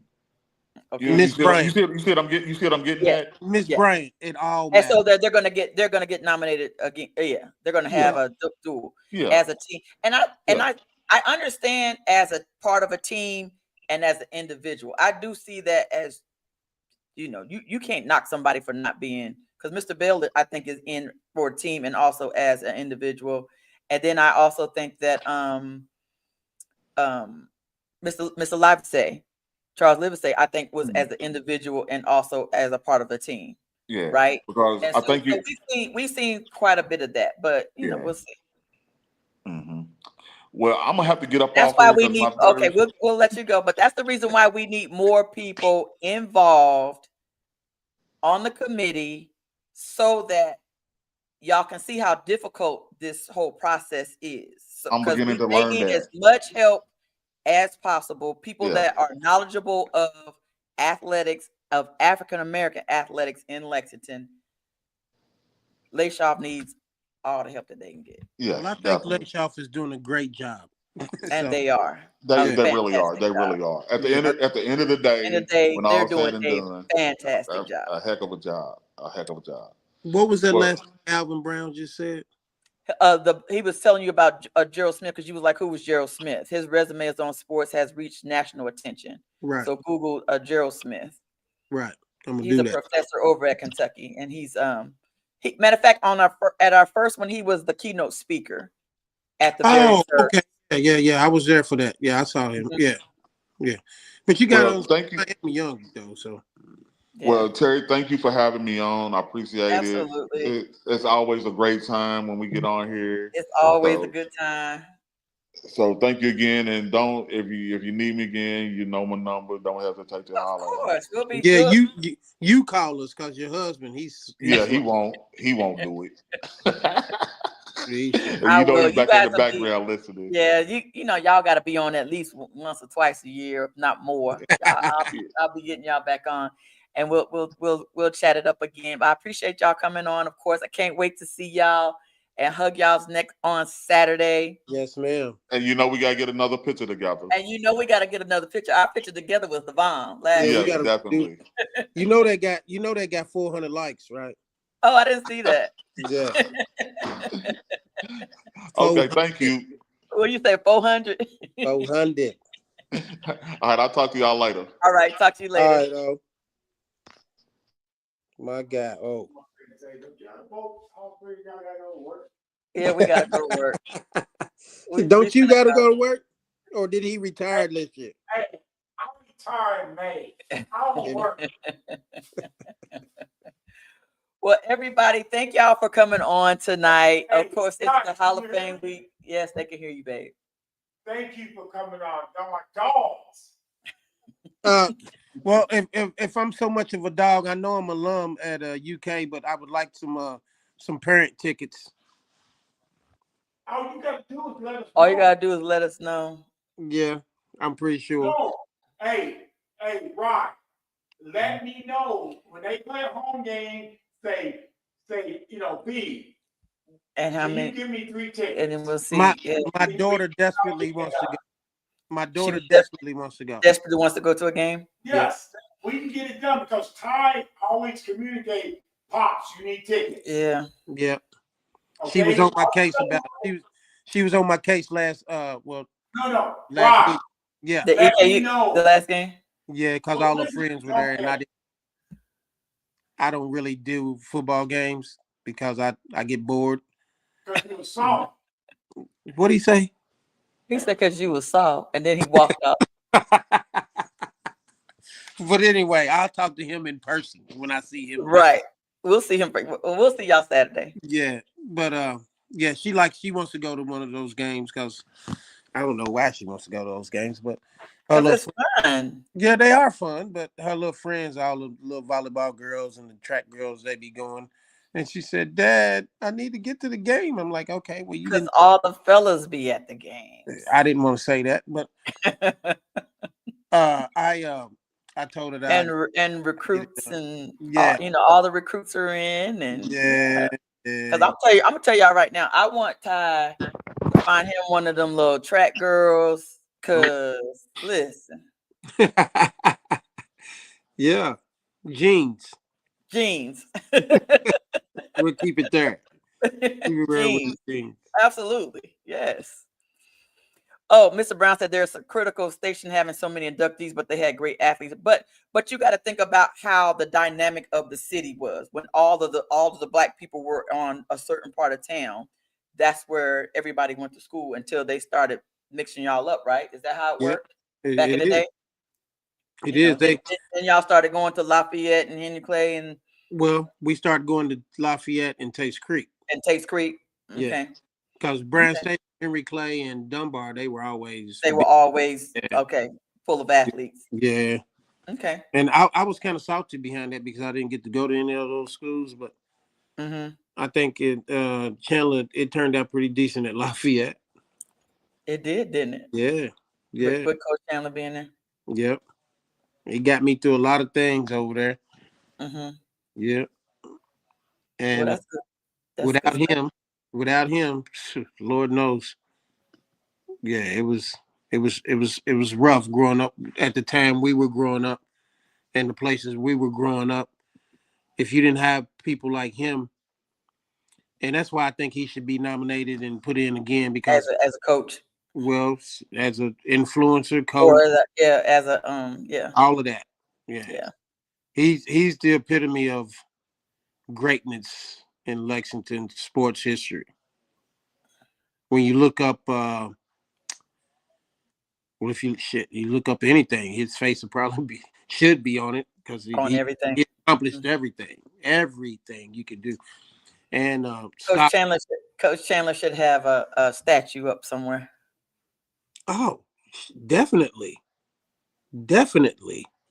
Because of everything that he's done. Definitely. It's not even a question. Like he should be enshrined something or a park named after him or a baseball field or something.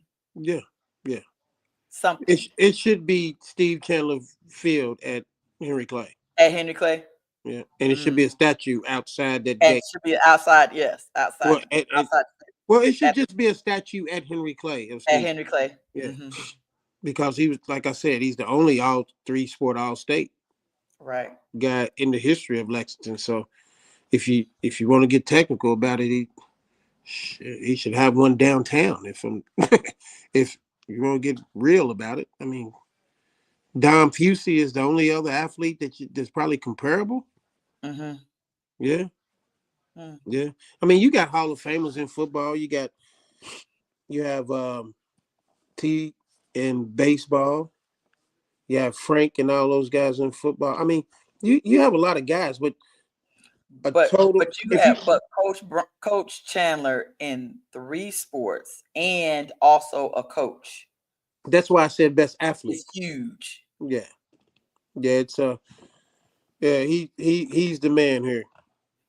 He's definitely the man here out of a lot of people. He's definitely I think I talked to somebody about that. We need to figure out. I don't know if it was Coach Chandler or it was somebody else. He needs a different jacket. We need what you said, a different jacket or something. We need something to honor him, whether, like you said, it's a statue or something, a plaque, or I don't know, something, a home plate, something. There should be an award. There should be an award at the and there should be some type of annual Steve Chandler award for the child that comes out as a senior that's done the most in athletics out of Fayette County. Yeah, every year. Like the Fayette County Athlete of the Year should be the Steve Chandler Award. That's perfect. That's absolutely perfect. I couldn't have said it no better than myself. That's absolutely the number 1 athlete, Fayette County athlete. Have we done that? Big things. Maybe Big Things Kentucky could start that. Maybe. I don't know, but that's a great idea. I'm pretty sure he would love that too. The Steve Chandler Award needs to go to the best athlete, male or female, in high school. Or do we come up with a female version? No, for females. Just one. It could be a female or a male. Yeah. Because I'm pretty sure there's some females. There are some females that are multi-sport athletes that are really, really good. Yeah. Yeah. But we need to come up with the Steve Chandler Award for the best athlete. And maybe, I don't know, maybe His Heels can start that. In collaboration with Big Things Kentucky and Beyond the Game, and maybe all of us can kind of come together. Yeah. And come up with that, and that way we all on everybody's sports platform here, we can all come together and put a poll out, do like we did with that, do a ballot, and have it a citywide or where we narrow it down, and then we come together and we vote on it, and we come up with the Steve Chandler Award to the best athlete in the city. Right, and every year. And without a doubt, if it was the inaugural one would be next year, that would probably be Lil Kari Talbot. Dakari Talbot. Oh yeah, he's good in everything. Yeah, you know he used to play baseball too. He was a catcher. Amazing. Yeah. The kid, he's tough. He's just little. Oh yeah. I can see Dakari. Yeah, he would definitely be in the running for that. Yeah. Oh yeah. Absolutely. Yes. Yeah. And you said something about a girl. You should have the girl and the dude. So it should be a female. Yeah. So I'll have to come up with because I'm gonna tell you right now, I don't know. A lot of people don't know who Gwen Rucker is that's getting inducted, but she played D1 volleyball and basketball at Louisville. Yeah, we talked about her. Me and you had a conversation about Did we have a conversation about that? And a lot of people are like, what? Yeah. And I was like, now tell me how many guys did 2 major sports like that in college? It's not too many. They might have did like football and track, or Luton like did that, football and track. Or baseball and football or something like that. Shane Boyd did that. Shane Boyd did, yes. Yeah. Now I'm gonna go back to something. Shane Boyd was drafted in baseball and football. How is he 4th? Because he wasn't nominated. Exactly. Does he need to be nominated? And I see what you're saying, but I know you do. You think that some people they shouldn't have to be nominated. They should have just been automatic. I get that. Yeah. But we're past that now. Okay, so William Dishman, Dallas Owens, Gerald Smith, Tyrone Groves, Nimbo, Terri, Carlos, Antoine. Those are the people that are on the list for next year. Those are just the people that we could think of right now. That we could think of right now for 2026. Yep. Okay. Yep. I can't. My mind doesn't work like that right now. But I just need some females to get added to that though. Oh wow, females. I'm gonna have to think about that for a second because none of them come right to my mind because I haven't had that in my process. But I'm pretty sure you give me a day, I can come up with at least 5, at least. Yeah, because we had some. Y'all had some good females coming up in y'all's area. Yeah. Steve Chandler's daughter might have been one of the best cheerleaders ever come through Lexington. Okay. Yeah, that type of stuff. You know what I mean? Yeah, gotcha. It's crazy. We had some soccer players and basketball players that played at Lafayette, all that old stuff. Yeah. Okay. Yeah. Well, look at we need you on the selection committee. I think I'd cause trouble. Well, I mean that's part of it though. Yeah. Yeah. But I don't know. I'd probably take on that if I was asked. If I was I'm asking. Oh, you are. Yes. I didn't know. I'm asking. Yeah. Would you do the honor of coming and being a part of our nomination or selection committee? I would like to sit in on that. Okay. Well, I'll definitely run that by the Joneses. I'm sure they'll be happy. I don't know about that. But yeah. I think I can handle that. I don't think I'd get too emotional about that because that means a lot to me. It's emotional. That means a lot to me for us It to really be. is. Yes, baby, I'm coming. Yes, sir. For us to be in the spot like that, and tell him be quiet back in the background. Well, we have a game tomorrow, and so he just wants me to, and I have to be at work early in the morning. Yeah, so we'll wrap and this so up now. so we're just wrapping it up, and he knows we can be on here all day. Yeah, so we'll wrap this. We'll wrap this up, and like I said at the beginning, it's my pleasure, and I'm honored to be able to sit down and have these type of discussions with you all. It's a blessing, and I love being on here and talking because I get to get some of my stuff off, you know. Absolutely. So And thank you. that's why it's here. So thank you for having me on, and I look forward to being on again sometime. You will be. Well, thank you. At Go Cowboys. We got my daughter's going to the Chicago game. So she lives in Chicago, so she'll be at the Chicago game this Saturday.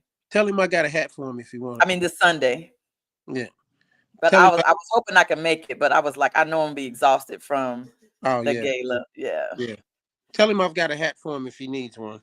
Oh, I got plenty. Yeah. No, tell him he can have mine. He can have yours. Yeah. You keep yours. Yeah. I got some over in the stash he can have. Okay. All right. Y'all have a great evening. I love you, and we'll see you on Saturday. Yes, ma'am. Have a great evening. You too. Love you, man. All right. All right, babe. I'm ending the stream now. All right, y'all. I'll see y'all Saturday. Make sure y'all come in and give me a hug and get a selfie with me. We will. Have a good one. I'm still on, babe.